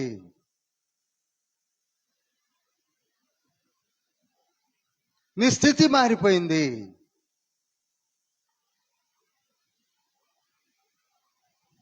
ఇంతకంటే ఇంకేం కావాలి? 8వ చాప్టర్ అంతా అద్భుతంగా లిఖింపజేసుకుంటూ వచ్చాడు. ఎందుకనగా నియమాన్నే మార్చేశాడు.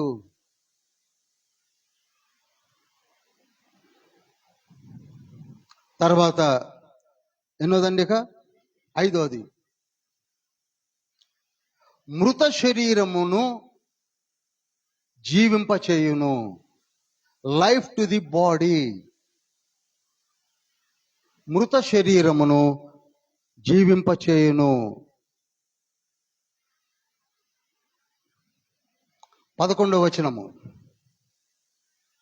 8-11.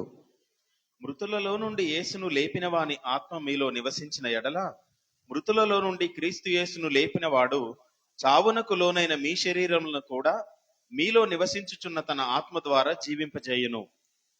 చూసారా? అందుకే గ్యారంటీగా మీరు పరలోక రాజ్యంలోనికి వస్తారు అని ప్రభువు నిబంధన ద్వారా చెప్పాడు. నిబంధన, ద కవనెంట్.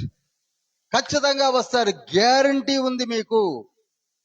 జనమందా, ఇందాకనే చదివాం లూకాసు వార్త 12:32 వచనంలో, భయపడకుడి, దేవుని తండ్రి రాజ్యము మీ కొరకు సిద్ధముగా ఉన్నది, మీరు గ్యారంటీగా వస్తారు. ఎందుకనగా గ్యారంటీగా మిమ్మల్ని చేయబట్టుకొని అక్కడ దాకా నడిపించే ఆత్మ తండ్రిని మీకు నేను ఏర్పాటు చేశాను. ఇది మనము పొందుకోలేదు కనుక మనకి అర్థం కాక, ఏమో వాళ్ళు ఏదో చెప్తున్నారు కానీ అదంతా నిజమేనంటారా అనే ఒక క్వశ్చన్ వస్తుంది. సాతానుడు వేసే ట్రిక్కి ట్రాప్లు అదొకటి.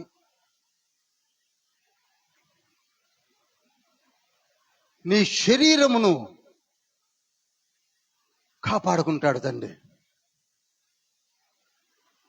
ఏ విధంగా వాడుకోవాలో తండ్రి ఆ విధంగా వాడుకుంటాడు. తర్వాత 6వది అనుకుంటా, 6వది ఏంటండి, నోట్ చేస్తే చదవండి. 6వది, ఆత్మచే శరీర క్రియలను చంపుట. ఇది చాలా చాలా ఇంపార్టెంట్. శరీర క్రియలు అంటే నేను మీకు మళ్ళీ లిస్ట్ ఇవ్వాల్సిన అవసరం లేదు కదా. శరీర క్రియలు క్లియర్గా 1 కొరింథీ పత్రిక 6వ అధ్యాయము 9, 10, 11 వచనాల్లో కూడా ఉంది. శరీర క్రియలు ఏంటంటే ఏది కనపడదు అది మొక్కడం, వ్యభిచారాలు చేయడము, అబద్ధాలు ఆడడం, పిసినారితనము, పిసినారి వేరు, లోభి వేరు, ఇవన్నీ కూడా లిస్ట్ వస్తుంది, చదువుతారా? 6, 9, 10. ఆ తర్వాత మార్కు సువార్త 7, 21, 22 కూడా నోట్ చేయండి. ఒక్కసారి మార్కు సువార్త 7, 21, 22 చదవండి పోని. లోపల నుండి అనగా మనుషుల హృదయములలో నుండి దురాలోచనలను, జారత్వములను, దొంగతనములను, నరహత్యలను, వ్యభిచారములను, లోభములను, చెడుతనములను, కృత్రిమమును, కామ వికారమును, మత్సరమును, దేవదూషణయు, అహంభావమును, అవివేకమును వచ్చును. చూడండి, ఇందులో అహంభావం ఉంది. అహంభావం అనగా ప్రైడ్నెస్. ఇప్పుడు చూడండి, కొందరు అంతా బాగానే ఉంటుంది కానీ తనకంటే జ్ఞాని లేడని, తనకంటే తెలివి గలవాడు లేడని, తనకంటే అని ఏదైతే వస్తుందో దాన్నే అహంభావం అంటారు. దాన్నే ఇంగ్లీష్లో ప్రౌడ్ అని, ప్రైడ్ నేచర్ అని, ఇక చాలా చాలా మాటలు మనము వింటూ ఉంటాం. అహంభావం అనేది మంచిది కాదు. ఇప్పుడు అదే విధంగా కొలస్సీ పత్రిక 3వ అధ్యాయము 5వ వచనం చదవండి. కావున భూమి మీదనున్న మీ అవయవములను అనగా ఆగండి. ఇక్కడ పదజాలం ఎంత జాగ్రత్తగా ఉంది చూడండి. భూమి మీద ఉన్న అవయవాలు అన్నాడు, అలవాట్లు కాదు. అవయవాలంటే చేతులు, కాళ్ళు, కళ్ళు, చెవులు, ముక్కు అయ్యి అవయవాలు అని అనగా అంటున్నాడు పరిశుద్ధాత్మ తండ్రి. ఏంటంటే అనగా జారత్వమును. చూసారా, మళ్ళీ మొదలకు వచ్చింది. అనగా నీ అవయవాలతోటే జరిగేదే జారత్వము, నీ అవయవాలతో జరిగేదే అబద్ధము, నీ అవయవాలతో జరిగేదే విగ్రహారాధన, నీ అవయవాలతో జరిగేదే అన్ని. 5 నుంచి 10 వచనాల్లో లిఖింపజేశాడు. పెద్ద లిస్ట్ ఉంది అక్కడ. ఎఫ్సి పత్రికలో కూడా 3వ అధ్యాయము 4, 5 వచనాల్లో అవే రాసుకుంటూ వచ్చాడు. ఎక్కడ పడితే అక్కడ రాయిస్తా వచ్చాడు తండ్రి. వీటి మీద నీకు పవర్ కావాలంటే ఇవన్నీ కూడా నీ ఎదురుగా వచ్చిన వాడిని పట్టించుకోవు నువ్వు. యోసేపు పట్టించుకున్నాడా పొతిఫరి భార్యను? పట్టించుకోలేదు. Because his nature is different. ఆయన చూపు ఎంతవరకు కూడా తండ్రి పైనే ఉన్నది. నీ టార్గెట్ ఎక్కడుందో అక్కడ ఉంటుంది. తెలంగాణ ఒక నానుడు ఉంది, ఎవడి యావ వాడుకుంటుందట. తిరణాలకు పోయేది ఎందుకు అనుకుంటున్నారు? వాడి యావ వాడిది. మొక్కడానికి పోతున్నారు అనుకుంటున్నారు? కాదు. వాడి యావ వేరు.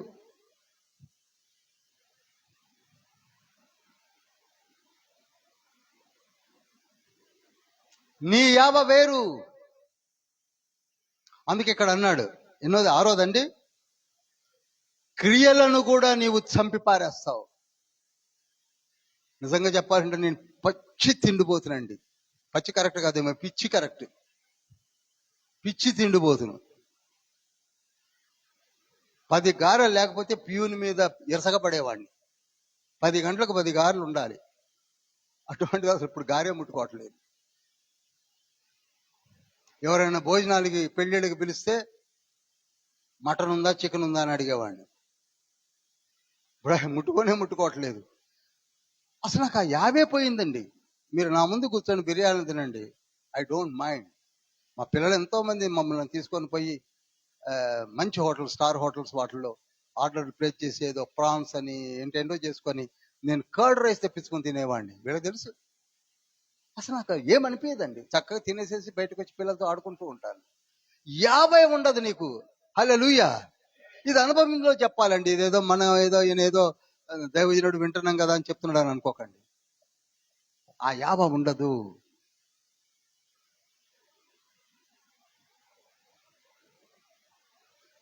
Power over the sin will be given by the Holy Spirit God. ఇంకోటి ఎన్నోదండి, 7వది ఏంటి? దేవుని కుమారులని సాక్ష్యం ఎవరు చెప్తారట? మనల్ని గూర్చి పరిశుద్ధాత్ముడే సాక్ష్యం చెప్పడం. దేవుని కుమారులని, కుమార్తెలని మనల్ని గూర్చి సాక్ష్యం చెప్పేది ఎవరట? చెప్పరేమండి. ఎప్పుడు మారు మనసు పొందిన బిడ్డలు పేర్లు చెప్పడం ఎందుకు కానీ మీకు అందరికీ తెలుసు. వారి గురించి పరిశుద్ధాత్ముడే సాక్ష్యము ఇస్తాడు. ఎన్నోది ఇది? 16వ వచనంలో అన్నాడు అన్నమాట, 8:16లో, మనము దేవుని పిల్లలమని ఆత్మ తానే మన ఆత్మతో కూడా సాక్ష్యం ఇచ్చుచున్నాడు. ఆత్మ తానే మన ఆత్మతో కూడా సాక్ష్యం ఇచ్చుచున్నాడు. మీలో ఎవరైతే బలహీనంగా ఉన్నారో వారితో తండ్రి ఏమని మాట్లాడతాడంటే, ఎందుకు బాధపడుతున్నావమ్మా, ఎందుకు బాధపడుతున్నావు నాయనా, నీవు దేవుని యొక్క కుమారుడవు, కుమార్తెవు.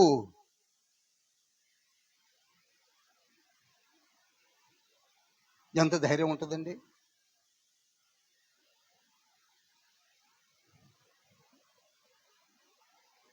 ఎవరిస్తున్నారు ఆ సాక్ష్యం అంటే? పరిశుద్ధాత్ముడే.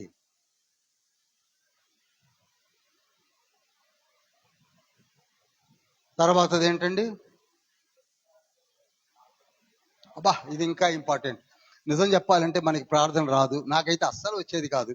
నేను మారు మనసు పొందిన కొత్తలో ప్రార్థన ఎలా చేయాలా అని ఆలోచించేవాడిని. ఎవరైనా ప్రార్థన చేయమంటే వాడిని తిట్టేవాడిని, ఎందుకంటే నాకు రాదుగా, నాకు ప్రార్థన ఇవ్వకండి అనేవాడిని. నాకు వచ్చిన ప్రార్థన తర్వాత తండ్రి నేర్పింది ఏంటంటే, ప్రార్థన అంటే అదేదో సంస్కృత శ్లోకాలు లేకపోతే ఏవేవో అంటుంటారే, అవన్నీ కాదు నాయనా. ప్రార్థన అనగా నేను మీకు నేర్పుతాను అని మనకి నేర్పేది ఎవరు? పరిశుద్ధాత్ముడు. నువ్వు రాత్రులు మోకాళ్ళు నిన్నప్పుడు నీ ప్రార్థన ఎలా ఆరంభిస్తావో, ఎటు నుంచి ఎటుపోతుందో, ఎలా తిప్పుతాడో, ఎలా జరిగిస్తాడో నీకే తెలియకుండా ఆ ప్రార్థన జరుగుతుంది. అది నేర్పేది ఎవరు? పరిశుద్ధాత్ముడు.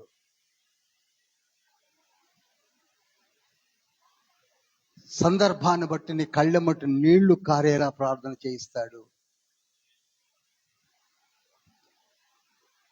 లూకా సువార్త 22వ అధ్యాయము 44వ వచనములో ఆయన ప్రార్థన చేయచుండగా ఆయన రక్తము, ఆయన చెమట రక్త బిందువులుగా మారి, ఎలా మారింది? అంత ఆత్రంగా యేసయ్య ఎలా చేయగలుగుతున్నాడు? ఆత్మపూర్ణుడై. నీవు రాత్రులు ప్రార్థన చేస్తున్నప్పుడు నీకు తెలియకుండా నీ కళ్ళ మట్టి నీళ్లు ఎందుకు కారుతున్నాయి? ఆత్మ తండ్రి నిన్ను నడిపిస్తున్నాడు కనుక. మగవాళ్ళు అంత ఈజీగా ఏడవరండి, కానీ మగవాళ్ళు కూడా కన్నీరు కారుస్తున్నారంటే ఎవరు కన్నీరు కార్పిస్తున్నారు?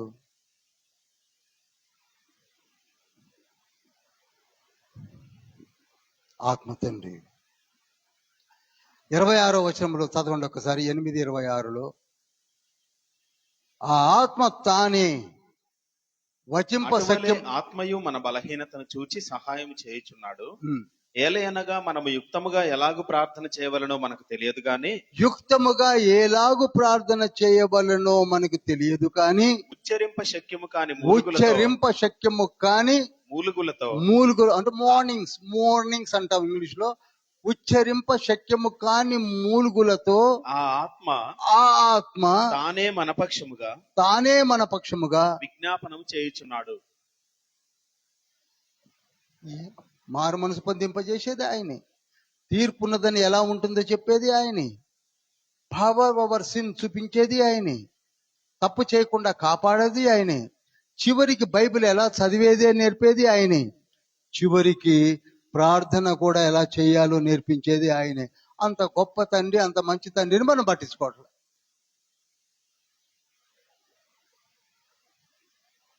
అవి లేవు బ్రదర్, ఇవి లేవు బ్రదర్ అనుకుంటే దొరకడమే సరిపోయాయి మనకి. ఎవరో అన్నారట ఒక 20 సంవత్సరాల క్రితము, అప్డేషన్ లేనప్పుడు. ఇప్పటికి అదే లేవు బ్రదర్. మరి లేకపోతే ఎందుకు రాసినట్టు బ్రదర్? ఊరినే రాశారా? It's a dry life, I'm telling you. 9వది, అబ్బా, అనగా మన తరపున ఒక రిప్రజెంటేషన్ కూడా పరిశుద్ధాత్ముడే చేస్తాడట. హల్లెలూయా. 27వ వచనం చదవండి. మరియు హృదయములను పరిశోధించువాడు ఆత్మ యొక్క మనస్సు ఏదో ఎరుగును. ఎలయనగా ఆయన దేవుని చిత్త ప్రకారము పరిశుద్ధుల కొరకు విజ్ఞాపనం చేయుచున్నాడు. అది నాకు తెలిసి సరళమైన భాషలో కూడా తెలుగు ట్రాన్స్లేషన్ జరిగింది. ఆ బైబిల్ని డౌన్లోడ్ చేసుకొని చదవండి దయచేసి. లేదు సాధారణమైన భాషలో ఇంగ్లీష్ వచ్చిన వాళ్ళకి NLT ఒకటి ట్రాన్స్లేషన్ ఉంది, ఈజీ లాంగ్వేజ్, అదన్నా చదవండి అద్భుతంగా. లేదా యాంప్లిఫైడ్ బైబిల్ అని చదవండి. మీకు ఆత్మ తండ్రి 8వ చాప్టర్ చదివితే మీకు ఆత్మ తండ్రి ఎంత శ్రమ పడుతున్నాడో అర్థమవుతుంది. శ్రమ పడుతున్నాడు. మన పక్కన మన స్నేహితులు కూడా అంత శ్రమ పడరు, కానీ ఆత్మ తండ్రి మనలను పట్టుకొని ఇలా నడిపిస్తాడు 9 విధాల. కనుక నీ మనసులో నువ్వు కృంగి ఉండవలసిన అవసరం లేదు. నేను మరలా అదే చెప్తున్నాను. నాకెవరు సపోర్ట్ ఉంటారు, నాకెవరు ధైర్యాన్ని ఇస్తారు, నన్ను ఎవరు నడిపిస్తారు, నన్నెవరు అనే దానికి సమాధానము నీకు ఆత్మ తండ్రి ఉన్నాడు ఉన్నాడు ఉన్నాడు.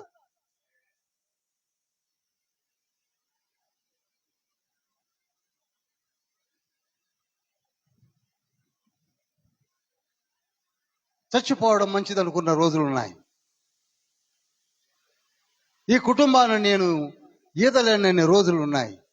పిరిగిదనంతో భయపడిన రోజులు ఉన్నాయి. కానీ ఆత్మ తండ్రి అంటున్నాడు, I'm with you, don't worry. Hallelujah, hallelujah, hallelujah. ఇప్పుడు 9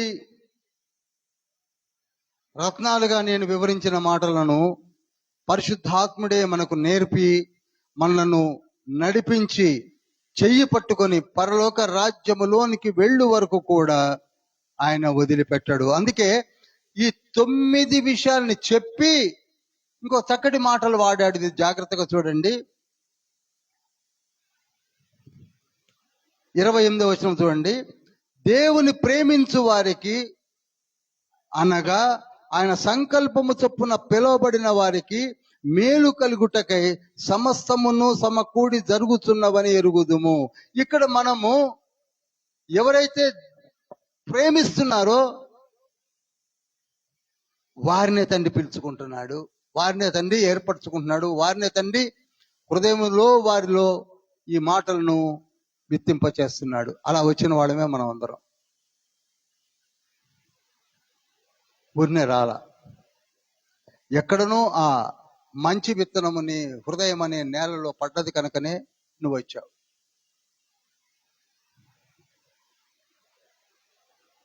అందుకే 28 చక్కటి మాట వాడాడు.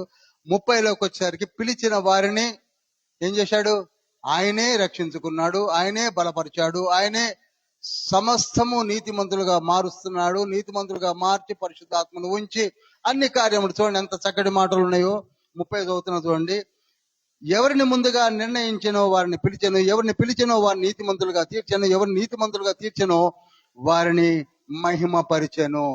ఎవరి ద్వారా మహిమపరుస్తున్నాడు చెప్పండి? పరిశుద్ధాత్మను ద్వారా. ఈనాడు మనము పోస్ట్ పోన్ చేసుకుంటున్న ఒక మంచి పదార్థము అంటాడు పరిశుద్ధ లేఖనము, అదే మారు మనస్సు. ఆయన సంకల్పంలో మనం ఉన్నాం, కానీ సంకల్పంలో ఉండి ఒక చిన్న స్థితిలో పోగొట్టుకుంటున్నాం.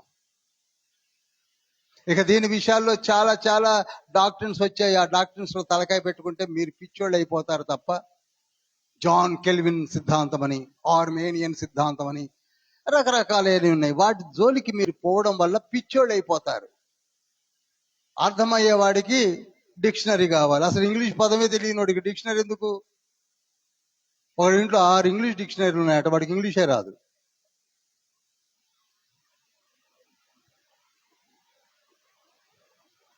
తండ్రి స్పష్టంగా చెప్తున్నాడు, ఒకటే గుర్తు, నీ హృదయములో మంట మండుతుంది అంటే తండ్రి కార్యములు జరిగించబోతున్నాడు అని అర్థం. హల్లెలూయా. 8వ అధ్యాయములో దేవుడు నియమాన్ని మార్చాడు. 9వ అధ్యాయంలోనికి వచ్చేసరికి, 9లోకి వస్తున్నాను నేను. 9లోకి వచ్చేసరికి ఇక్కడ 12వ వచనంలో దేవుని సంకల్పమును క్రియల మూలముగా కాక పిలుచువాని మూలముగానే నిలకడగా ఉండు నిమిత్తము పిల్లలింక పుట్టి మేలైన కీడైన చేయక ముందే పెద్దవాడు చిన్నవాడికి దాసుడగును అనే మాటను చదివి ఆదికాండములో యాకోబు ఏశావుల యొక్క ఇతివృత్తాంతాన్ని ఎక్స్ప్లెయిన్ చేస్తున్నాడు. ఇక్కడనే ఎక్స్ప్లెయిన్ చేస్తున్నాడు. అక్కడ మనకి చదివినప్పుడు అది ఆదికాండం 25వ అధ్యాయంలో ఉన్నటువంటి విషయాలు అవి. మనకే అనిపించింది కదా, ఎందుకంటే పెద్దవాడు ఇంకా బయటికి రాలే, చిన్నవాడు కూడా బయటికి రాలా. కానీ ఏమంటున్నాడు? పెద్దవాడు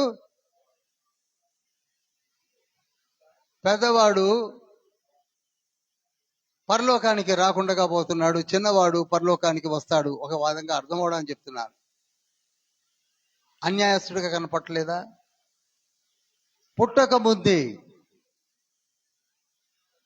కనుగుట్లు తెరవక ముందే, తల్లి గర్భములో నుండి బయటికి రాకమునిపే పెద్దవాడు రాడు, చిన్నవాడు ఉంటాడు అని చెప్పడము మనకేమనిపిస్తుంది? అన్యాయస్తుడు అనిపిస్తుంది. ఇంకొక ఇన్సిడెంట్ చెప్తాను మీకు. అదే ఆదికాండము 10వ 9, 10 అధ్యాయాల్లో నోవాహు మత్తుగా తాగి పడిపోయి ఉన్నప్పుడు తను దిగంబరుడుగా ఉన్నాడని చిన్నవాడైన హాము అన్నలను పిలిచి చూపించినందుకు శపిస్తాడు. ఏమని? నీ సంతానము శపించబడుతుందని. ఎందుకని? ఇది కూడా అన్యాయంగా కనపడటం లేదా? శపించబడవలసింది కేవలము హాముని మాత్రమే, కానీ శపించబడింది సంతానము కూడా. ఈనాడు ఏదోమీయులు కూడా శపించబడ్డారు. ఇక్కడ ఈ కార్యాలు చూసినప్పుడు ఎందుకని కొందరిని శపించడానికే పుట్టారా? శాపగ్రస్తమైన బిడ్డలుగానే పుట్టారా అనే ఆలోచన మనకు కలుగుతుంది. అది అలా కాదు అని చెప్పడానికి ఒక అధ్యాయాన్ని కేటాయించాడు. అధ్యాయమే 9వ అధ్యాయము. ఇది ఇప్పుడు నేనేదో 10 నిమిషాల్లో మీకు ఎక్స్ప్లెయిన్ చేయలేను. ఒకటి గుర్తుంచుకోండి, మీకు అర్థమయ్యే మాటలు ఒక్క మాట చెప్పగలను. ఎన్ని సంవత్సరాలు బైబిల్ స్టడీస్ మనం చెప్పినా, ఎన్ని సంవత్సరాలు మీరు పరిశుద్ధాలయానికి పోయి పుట్టినది ఆ బాబు మొదలుకొని నాలాగా ముసలివాడై చనిపోయేంత వరకు గుళ్ళో కూర్చొని విని విని కూడా మారు మనసు పొందకుండా చనిపోయేవాడు, వాడు మారు మనసు పొందకుండా చనిపోతాడన్న సంగతి తల్లి గర్భంలో ఉన్నప్పుడే దేవునికి తెలుసు. అది చెప్తున్నాడు అంతే. మన ఫ్యూచర్ని మనకి చెప్పేసరికి ఆయన అన్యాయస్తుడు అనుకుంటున్నాం. ఆయన అన్యాయస్తుడు కాదు. అసలు ఏశావు పుట్టి పెరిగి పెళ్లిళ్ళు చేసుకొని అన్యజనాంగముడితో తిరిగి తల్లిదండ్రులను వదిలిపెట్టి పిచ్చి పిచ్చిగా తిరుగుతాడన్న సంగతి తండ్రికి గర్భంలో ఉండగానే తెలుసు. And will be known to him. ఒకసారి ఇదే ప్రదేశంలో 2 మనుషులు నిలబెట్టి మీకు డిమాన్స్ట్రేట్ చేసి చూపించాను. ఇప్పుడు అందాకెందుకు, నన్నే తీసుకోండి మీరు. నేను కొంతకాలానికి చనిపోతాను. ఇందులో ఎంతో మంది నన్ను చూడడానికి కూడా మీరు వస్తారు. చివరికి కాఫిన్ అందులో పెట్టినప్పుడు మట్టి కూడా మీరు వేసి పెడతారు. ఇది తండ్రికి ముందే తెలుసు. పుట్టినప్పుడే తెలుసు. ప్రసంగి గ్రంథము 7వ అధ్యాయం 2వ వచనంలో ఉంటుంది. మరణము అందరికీ సంప్రాప్తించును కనుక మరణమును అందరూ మనసున పెట్టుదురు అని ఉంది. అందరం చనిపోతామని అందరికీ తెలుసు, కానీ దగ్గర రానియకుండా జాగ్రత్తగా జీవిస్తున్నాం. అంతే తేడా. అందరికీ తెలుసు చచ్చిపోతారని, అందరికీ తెలుసు. ఎవ్రీబడి. ఈ సృష్టి పైన సృష్టించిన ప్రతి సృష్టి ఒకనాడు కనపడదు. ఎవరైనా సరే, ఎంతటి వారైనా సరే, అందులో కొద్ది వారేమి, గొప్పవారేమి, అల్పులేమి, రాజులేమి అని అంటుంది లేఖనము. ప్రకటన గ్రంథం 6వ అధ్యాయము 15 నుంచి 17 వచనాల్లో చనిపోవలసిందే. కానీ మనము ఈ కాలగతిలో ఉన్న మనకు మనమే హెచ్చించుకొని ఇక ఎన్నెన్నో మాట్లాడుకుంటాం, ఎన్నెన్నో చెప్పుకుంటాం, ఎన్నెన్నో నాకు తెలిసింది ఇంకెవరికి తెలియదు అనుకుంటాం. సహజం అది. కానీ తండ్రి అంటున్నాడు, నా సంకల్పంలో మీరందరూ ఉన్నారు. I know you. ఇదండి దాని 9వ అధ్యాయంలో ఉన్నది. I know you. ఫరోను పుట్టించింది కేవలం ఘమండుగా ఉండి చనిపోవడానికి కాదు. తండ్రికి తెలిసి ఫరోకి ఎన్ని చెప్పినా మారడని.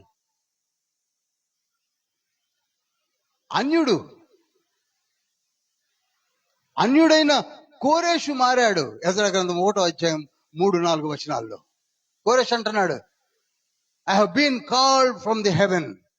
మీరు వెళ్ళండి ఆలయం కట్టుకోండి అని.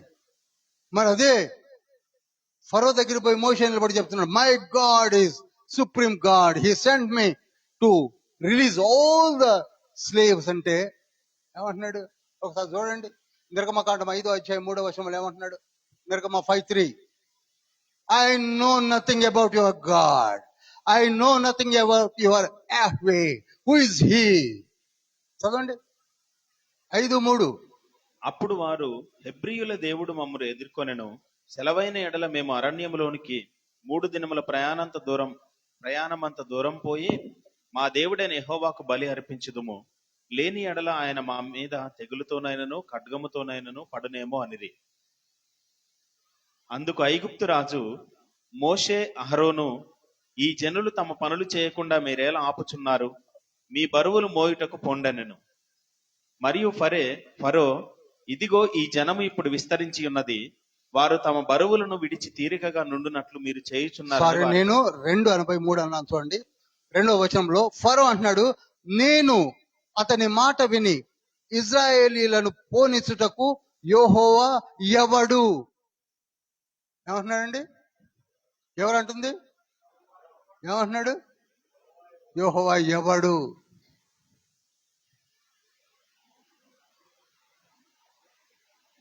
నేను యెహోవాను ఎరుగను, ఇజ్రాయేలీలను పోనీయను. ఈ మాట ఒక్క 5వ అధ్యాయం 2లో మొదలు పెట్టిన వాడు చివరి వరకు కూడా అదే మాట మీద ఉన్నాడు. మనలో కూడా అంతేనండి. ఎన్ని రోజులున్నారా నువ్వు, ఎన్ని ఆదివారాలు విను, నో, నా హృదయం నాకు తెలుసు ఎంత గట్టిదో అని. చాలా జాగ్రత్తగా ఉంటారండి తాబేల్లాగా. చిన్న ఛాన్స్ కూడా పొరపాటును కూడా ఇవ్వరు. అందుకే అంటున్నాడు, ఐ నో యూ. ఎవరిని ప్రేమించునో 15వ వచనంలో ఉంటుంది, ఎవరిని ప్రేమించునో వారిని ప్రేమించును, ఎవరిని ద్వేషించునో వారిని ద్వేషించును. 15 కాదు 18లో కూడా అదే మాట వాడాడు. 2 వచనాలు కేటాయించాడు తండ్రి. 9వ అధ్యాయం 15, 9వ అధ్యాయం 18వ వచనంలో. ఆయన ఎవరిని కరుణింపగోరునో వానిని కనికరించును, ఎవని కఠినపరచగోరునో వాని కఠినపరచు. అది వాడు కఠినంగా వెళ్ళిపోతున్నాడు కనుక వాడు అట్నే వెళ్ళిపోతాడు. ఇక అట్నే వెళ్ళిపోతాడు. మార్పు రాదండి. మనం అనుకుంటున్నాం దేవుడు అతన్ని కఠినపరిచాడు కనుక అతను కఠినపరచడం అనేది తండ్రి ఎప్పుడు చేయడు. ఫ్రీగా నీకు ఆలోచింపజేసే శక్తిని ఇచ్చాడు. నీవు తీసుకునే డెసిషన్స్ నీవేమైపోతావో తండ్రికి తెలుసు. 9వ అధ్యాయంలో చదవండి, మీకు అర్థమవుతుంది. దీని మీదనే ఆర్మేనియన్ సిద్ధాంతాలు కానివ్వండి, జాన్ కెల్విన్ సిద్ధాంతాలు కానివ్వండి, మరి ఏ సిద్ధాంతాలైనా కానివ్వండి, ఎవరో మీలాంటి వాళ్ళు మీరు కూడా కొన్ని సిద్ధాంతాలు రాయొచ్చు. వాటిని పట్టుకొని ఏలాడబడకండి, బైబిల్నే పట్టుకోండి. Yes, he is having supreme power upon the world and also on the nature. అంతేగాని నిన్ను తీసుకెళ్లి పాపం చేయించి నరకంలో తోసేసేంత సాడిస్ట్ కాదు. అలా అయితే నీకు 16వ అధ్యాయం ప్రకటన గ్రంథంలో కూడా మారు మనసు పొందడానికి అవకాశం ఎందుకు ఇస్తున్నాడు? ప్రకటన గ్రంథం 14వ అధ్యాయం ఒకసారి తీయండి.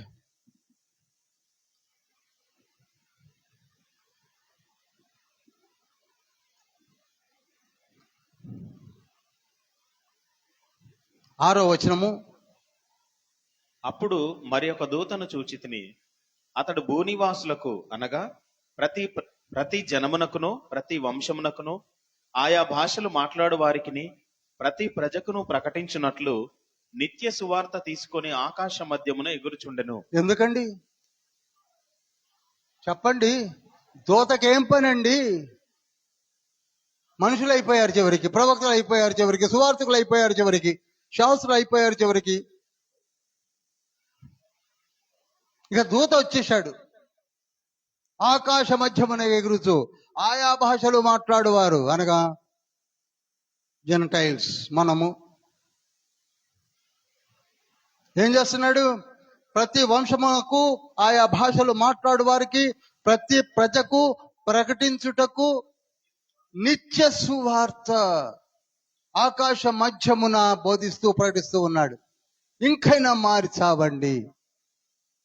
ఆయన కఠిన పరిస్థితి తోసేయాలనుకుంటే ఇంకా ఎందుకండి దూతడు అవసరము?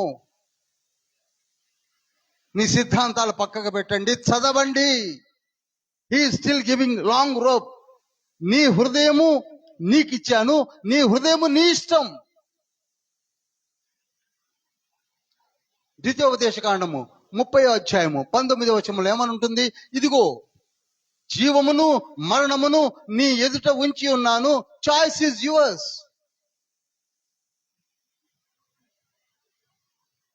Choice is yours. రక్షణ చదవండి ఒకసారి. ఉందా?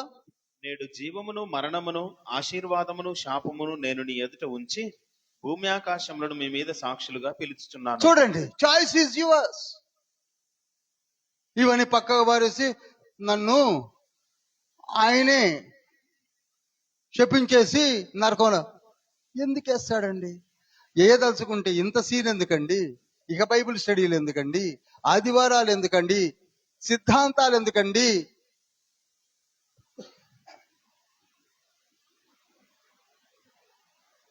Is real God, justified God, పక్షపాతము లేని తండ్రి. నేను నిన్ను ఎరుగుదును. ఏ ఒక్క చిన్న అవకాశము నువ్వు వాక్యాన్ని వినటానికి నీ మనసును తిప్పుకుంటే చాలు, వాడుకుంటాడు. అసలు తిరగకుండా జాగ్రత్త పడుతున్నాం మనం. ఎంతసేపు మన రోధం, మన భేదం, మన తెలివితేటల మీద ఆధారపడుతున్నాం. అక్కడ వచ్చింది అసలు ప్రాబ్లం అంతా. నీవే టాలెంటెడ్ అనుకుంటున్నావు. ఏమాత్రం ఛాన్స్ ఇవ్వటం లేదు. అన్ని నేను చూసుకుంటాను అని చెప్పినా పట్టించుకోవటం లేదు.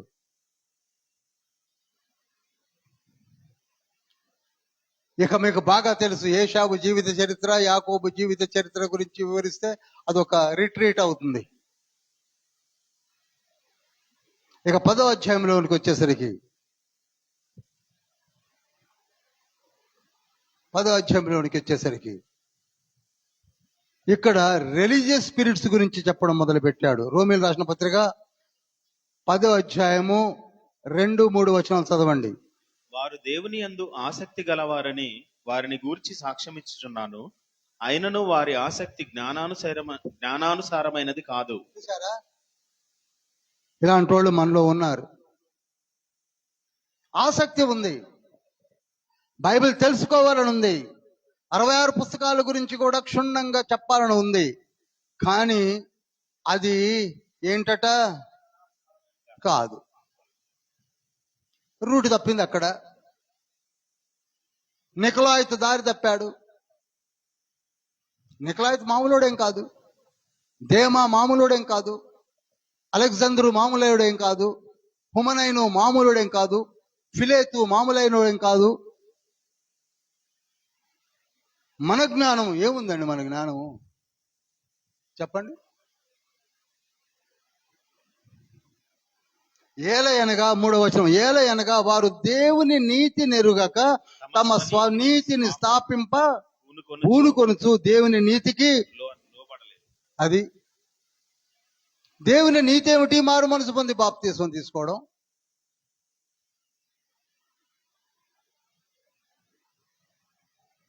ఈనాడు మనలో లేరా అంటూ ఉన్నారు.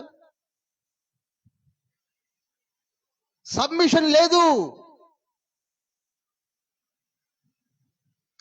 Religious Christian most dangerous state అంటాను నేను.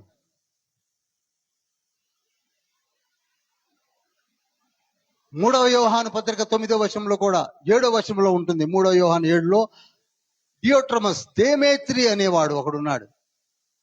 దేమేత్రి అని వాడి పేరే ఉందండి. చూడండి ఒకసారి 3వ యోహాను పత్రిక 9వ వచనము. దియోత్రేఫే దియోత్రెఫెస్. దియోత్రేఫే చూడండి, వాడి పేరు డియోట్రమస్ అంటారు ఇంగ్లీష్ లో. దియోత్రోఫే అనేవాడు రిలీజియస్ పర్సన్. సంఘములో పెద్దగా ఉండాలని, సంఘములో నేను సెక్రటరీని, సంఘములో నేను పెద్ద, సంఘము నా చెప్పు చేతుల్లో ఉండాలి. దియోత్రోఫే వాడు అందరినీ కించపరుస్తున్నాడు అని ఉంటుంది అక్కడ. అసలు 3వ పత్రికలో 2 వ్యక్తుల గురించే చెప్పాడు. ఒకడేమో దియోత్రేఫే, ఇంకోటేమో దేమేత్రి.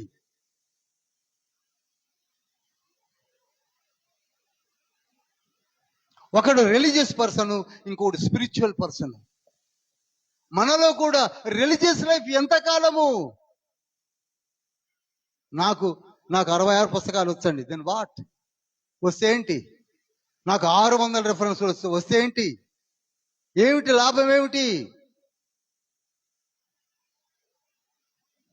రిలీజియస్ లైఫ్ లో ఉన్నంత వరకు నీకు ఎన్ని వస్తే ఏమి లాభము? 1 కొరింథీ పత్రిక 13:1-2 గణ గణ గణ గణ మ్రోగడు కంచు వలె ఉంటావు తప్ప దేవుని బిడ్డగా ఉండలేవు లేవు లేవు.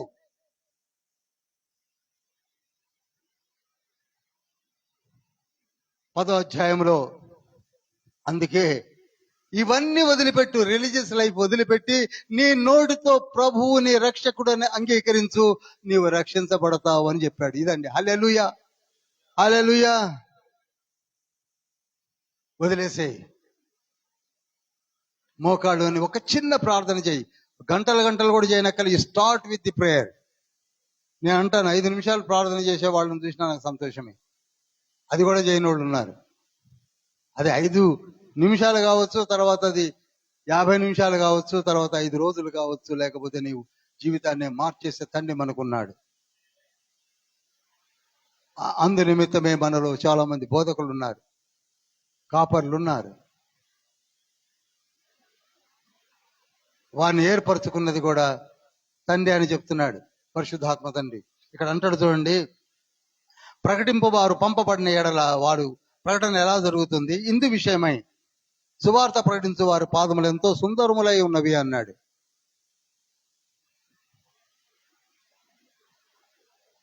అదేవిధంగా 17వ వచనం కూడా చాలా ఇంపార్టెంట్. వాడు ప్రకటిస్తుంటే మనం ఏం చేయాలి? వినాలి.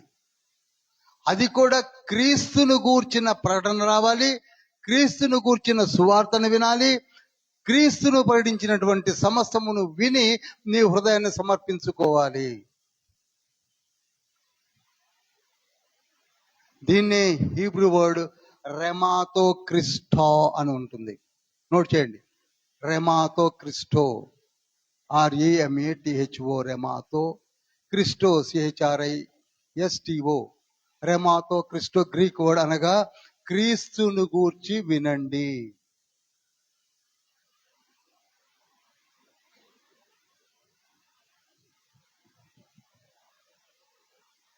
అంతేగాని ఆయన దేవుడా కాదా అది తర్వాత విషయాలు. ఇక ఎంతకాలం ఉంటాంలేండి అలా. Still is coming back. ఆయన మధ్య ఆకాశమునకు వచ్చినప్పుడు ఎవరో తెలుస్తుంది. అప్పుడు డిబేట్లన్నీ ఎగిరిపోతాయి. ఇక 11వ వచనము, ఓన్లీ 5 minutes ఉంది. 11వ అధ్యాయం 11వ అధ్యాయాన్ని కూడా చెప్పేస్తాను నేను. 11వ అధ్యాయం ఏమిటంటే, మనము రక్షించబడి దేవుని బిడ్డలుగా అంగీకరించబడిన స్థితి కొరకు యూదులను కొంతకాలము ముసుగు వేయబడి ఉన్నారు అని చెప్పాడు. ఇది గొప్ప మర్మము, గొప్ప మర్మము. 11వ అధ్యాయం అంతా మీరు చదవండి. యూదులను కొంతకాలము ముసుగు వేసి ఆ సువార్త మనకు అందేంత వరకు వారి ముసుగు తీయబడలేదు.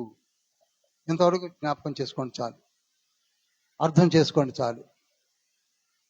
11వ అధ్యాయం అంతా అది 11:25 అదే మాట ఉంటుంది. అన్యుల ప్రవేశము సంపూర్ణమగు వరకు అని ఉంటుంది. అనగా ఇది ప్రకటన గ్రంథములో 10వ అధ్యాయానికి ఇంపార్టెన్స్ ఇస్తుంది ఈ వచనాలు. నేను చెప్పాను ప్రకటన గ్రంథం సిరీస్ 25 ఆన్లైన్లో ఉన్నాయి, రికార్డ్ అయి ఉన్నాయి. మళ్ళీ ఒకసారి మీరు వినండి. 11వ అధ్యాయంలో చెప్పబడిన మాట ఏమిటంటే, మనలో అర్థం కాని విషయం ఏంటంటే, యూదులు ఎందుకు ఇంకా యేసయ్య నమ్మలేదంటే, యూదులను యేసయ్య లేక తండ్రి అయిన దేవుడు లేక పరిశుద్ధాత్మ తండ్రి వారికి ఒక ముసుగు వేసి ఉంచాడు. ఎప్పటి వరకు? మన యొక్క ప్రవేశము సంపూర్ణమవ్వాలి. దీనికి చాలా రిలేటెడ్ చాప్టర్స్ ఉన్నాయి. ఎఫ్సీ రాసిన పత్రిక 3వ అధ్యాయము 7 నుంచి 11 చెప్పాలి. ప్రకటన గ్రంథం 10వ అధ్యాయం 5 నుంచి 10 వచనాలు చెప్పాలి. ఇవన్నీ చెప్పాలి. ఒకటి మాత్రం గుర్తుంచుకోండి, మనము మారు మనసు అంతటా అందరూ మారు మనసు పొందు వరకు వాళ్ళ ముసుగైతే తీయబడదు. ఇది 11వ అధ్యాయం. ఇక 12వ అధ్యాయం ఎంత ఇంపార్టెంటో ఇది కొంచెం ఇప్పుడు చెప్తాను, నెక్స్ట్ వీక్ మొత్తంతో క్లోజ్ చేస్తాను. అదేమిటనగా 12వ అధ్యాయంలో ఇంత చెప్పాడు. మారు మనసు పొందండి, బాప్తిస్మం తీసుకోండి, లక్ష్యం ఉంచండి, ఆత్మ తండ్రిని పొందుకోండి, మిమ్మల్ని ఆయనే నడిపిస్తాడు. ఇంత జరిగిన తర్వాత మీ శరీరములను సజీవ యాగముగా ఎవరికి ఇచ్చేయాలి? దేవుని కనుక ఆత్మ తండ్రికి ఇచ్చేయండి. ఆయన చెప్పేట్టుగా వినండి, అంతే. ఇక అందులో ఏమి పెద్దగా మర్మాలు వెతకవలసిన అవసరం లేదు. సజీవ యాగముగా తండ్రి నడిపిస్తున్నాడానికి ఇచ్చేయండి. మీ చిన్న బాబుని చేయి పట్టుకొని నడిపిస్తుంటే, ఇలా పట్టుకొని నడిపిస్తుంటే, నడిపించే తండ్రి ఆత్మ తండ్రి, చేయి పట్టుకున్న బాబు ఎవరంటే నీవు నేను. ఆయన చూపు ఎక్కడ ఉంటుంది? స్వీట్ షాప్లో. డాడీ ఆ మైసూర్ పాక్ గట్టిగా ఉంటుందా అంటే ఏనేమంటాడు? గట్టిగానే ఉంటుంది అంటాడు. ఆ జిలేబీ ఎంత గుండ్రంగా ఉంది, అది గుండ్రంగానే ఉంటుంది అంటాడు. ప్రతిదీ కూడా చెప్పుకుంటూ తీసుకొని పోతుంటాడు. అది తినొచ్చా అంటే ఇప్పుడు తినొద్దని చెప్తుంటాడు. తండ్రి ఏది ఎప్పుడు ఇవ్వాలో ఆ తండ్రికి తెలుసు, ఆ బాబుకి ఇస్తాడు. అలానే మనకు కూడా అన్ని చెప్తాడు. పాపము అది పాపమే అని చెప్తాడు, అది మంచిది, ఇది గుడి, అక్కడికి వెళ్ళాలి, నువ్వు ఆదివారం వెళ్ళాలి, ఇవన్నీ తండ్రే నడిపిస్తాడు. అందుకే 12వ అధ్యాయంలో ఏమన్నాడు? సజీవ యాగముగా. దీని మీద చాలా పెద్ద ప్రసంగం చేసుకోవచ్చు, కానీ మన అవయవాలని తండ్రికి నిజంగా ఇస్తే మనము ధన్యులము. ఆ తర్వాత అక్కడ కృపావరములు 7 అని చెప్పాడు. ఎన్ని? 7 కృపావరాలు ఉన్నాయి. 7 కృపావరాలు ఉన్నాయి. దీని మీద కూడా పెద్ద పెద్ద డిబేట్స్ కూడా ఉన్నాయి. 7 కృపావరాలు ఉన్నాయి.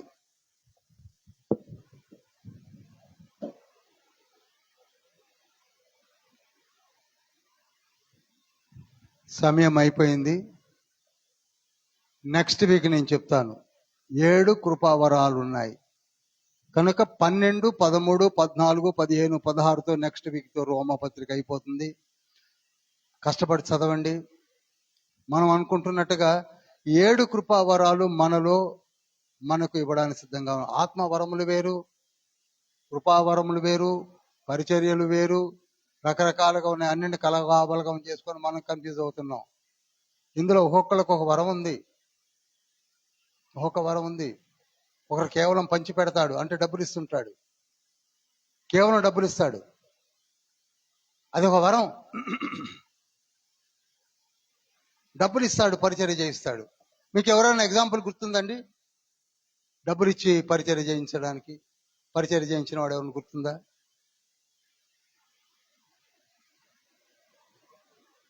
థియోఫిలాస్, గ్రీకు దేశస్థుడు, ధనవంతుడు. ఆయన బోధించలేడు, ప్రకటించలేడు. ఆయనకున్నదల్లా ధనం. ఎవరైనా ప్రకటిస్తున్నారంటే ఇగో డబ్బులు తీసుకో, వెళ్ళు, అంత ఇన్ఫర్మేషన్ నాకు ఇవ్వు, నేను కూడా పుంఖాలకు అందరికి అందిస్తాను, జిరాక్స్ తీసిస్తాను అన్నది ఎవరు? అదొక వరం. మనలో కూడా చూడండి, డబ్బులు ఎంత కావాలి బ్రదర్, పరిచర్యకు నేను ఇస్తాను, చేయండి పరిచర్య. అనేవాళ్ళు ఉన్నారు. దాన్ని పంచిపెట్టు వరము అన్నాడు. ఆత్మవరాలు ఇది ఒక వరం. ఒకడికి బోధనా వరం ఉంది, బోధిస్తుంటాడు. కొందరు ఉన్నారు సారా, అరేంజ్మెంట్ చేస్తుంటారు. మనలో ఉన్నారు, చక్కటి అరేంజ్మెంట్ చేస్తారు, ఒక స్టేజ్ కడతారు, మైక్ పెడతారు, అన్ని చేస్తారు. ఆ వ్యక్తి వచ్చేంత వరకు మొత్తం అతనే కష్టపడుతుంటాడు, A to Z ఆయనే చూస్తుంటాడు. దాన్ని ఏమంటారు? అదొక వరం. ఇలాంటి వరాలు 7 ఉన్నాయి. ప్రతిదీ వరమే. కేవలం బోధిస్తేనే వరం అనుకొని వచ్చి రాని మాటలు పెట్టి ఇష్టం వచ్చింది బోధించేసి రాంగ్ రూట్ లో తీసుకెళ్ళిందే ఈ వద్దులే.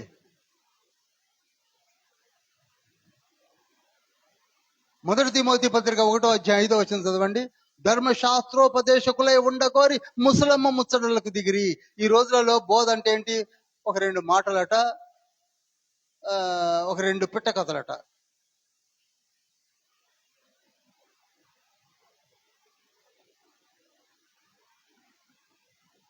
అందరం లేచి నిలబడదాం.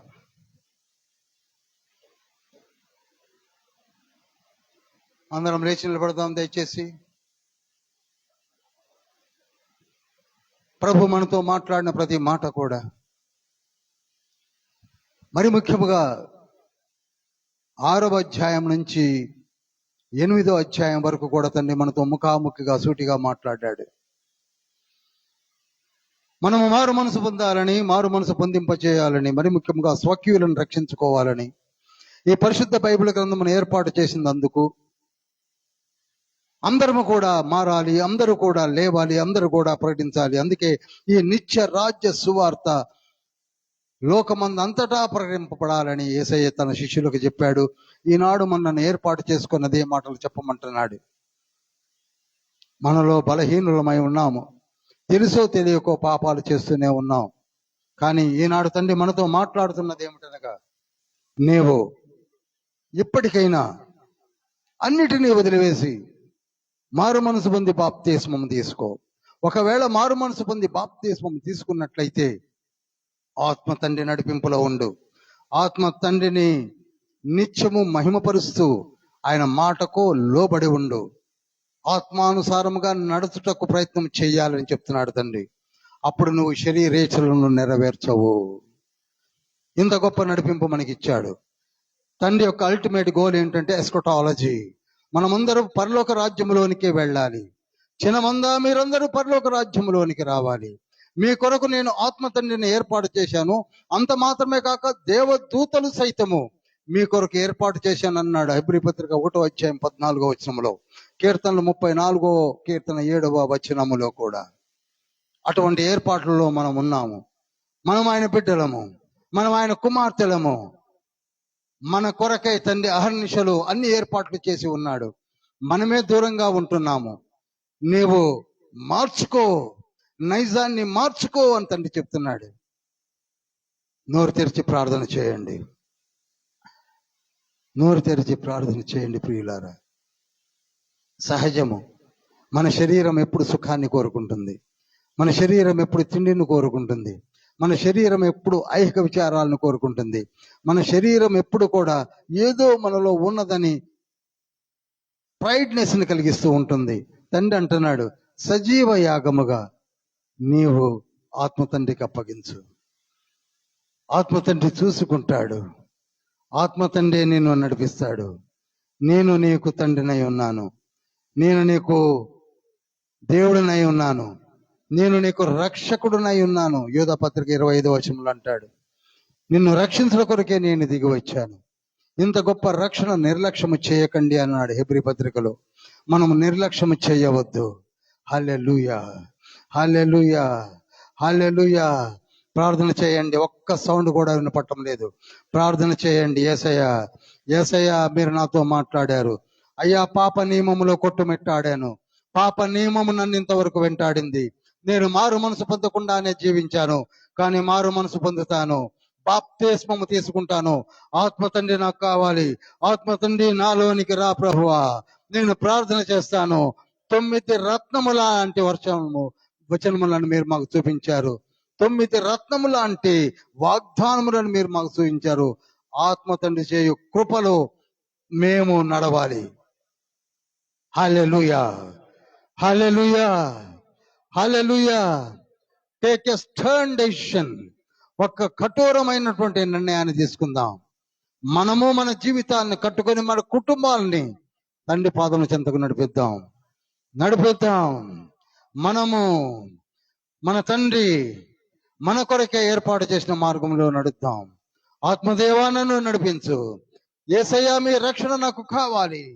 పరమ తండ్రి మీరు నాకు కావాలి. నా ఇంటికి రా యేసయ్యా. హల్లెలూయా, హల్లెలూయా.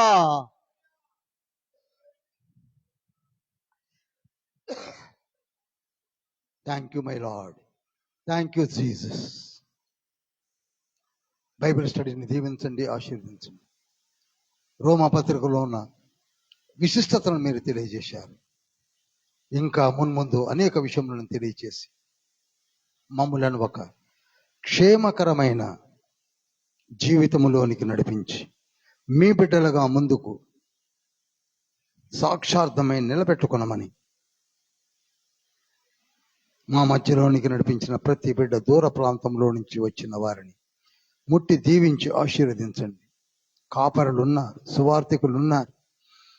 ప్రభువా, మీ కార్యములు జరిగించే నిమిత్తమై ఒక ప్రతిన పొందిన వారు ఉన్నారు, కృపావరములు పొందిన వారు ఉన్నారు.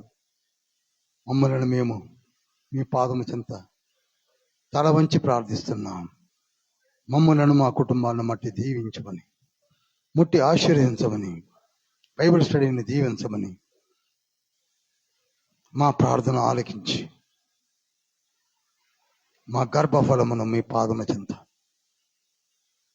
అన్ని ఆశీర్వాదాలకి నిలయముగా మార్చమని యేసయ్య ప్రశస్తమైన నామములో వేడుకుంటున్నాం పరమ తండ్రి. ఆమేన్. పరలోకమందున్న మా తండ్రి, నీ నామం పరిశుద్ధపరచబడును గాక, నీ రాజ్యం వచ్చును గాక, నీ చిత్తం పరలోకమందు నెరవేర్చబడినట్టు భూమి అందు నెరవేర్చబడును గాక. మానుదిన ఆహారం నేడు మాకు దయచేయండి. మా ఇళ్ళ అపరాధములు చేసిన వారిని క్షమించిన ప్రకారం అపరాధం క్షమించు. మమ్మ శోధన నుండే గాక దుష్టుని తప్పించు. ఎందుకనగా రాజ్యము, శక్తి, మహిమ నిరంతరం నీవై ఉన్నవి తండ్రి. ఆమేన్. యేసుక్రీస్తు ప్రభువారి కృపా తండ్రి అయిన దేవుని ప్రేమ, పరిశుద్ధాత్మని యొక్క సహవాసం మనకును సార్వత్రిక సంఘమునకు నిరంతరము తోడై నీడై ఉండును గాక. హల్లెలూయా.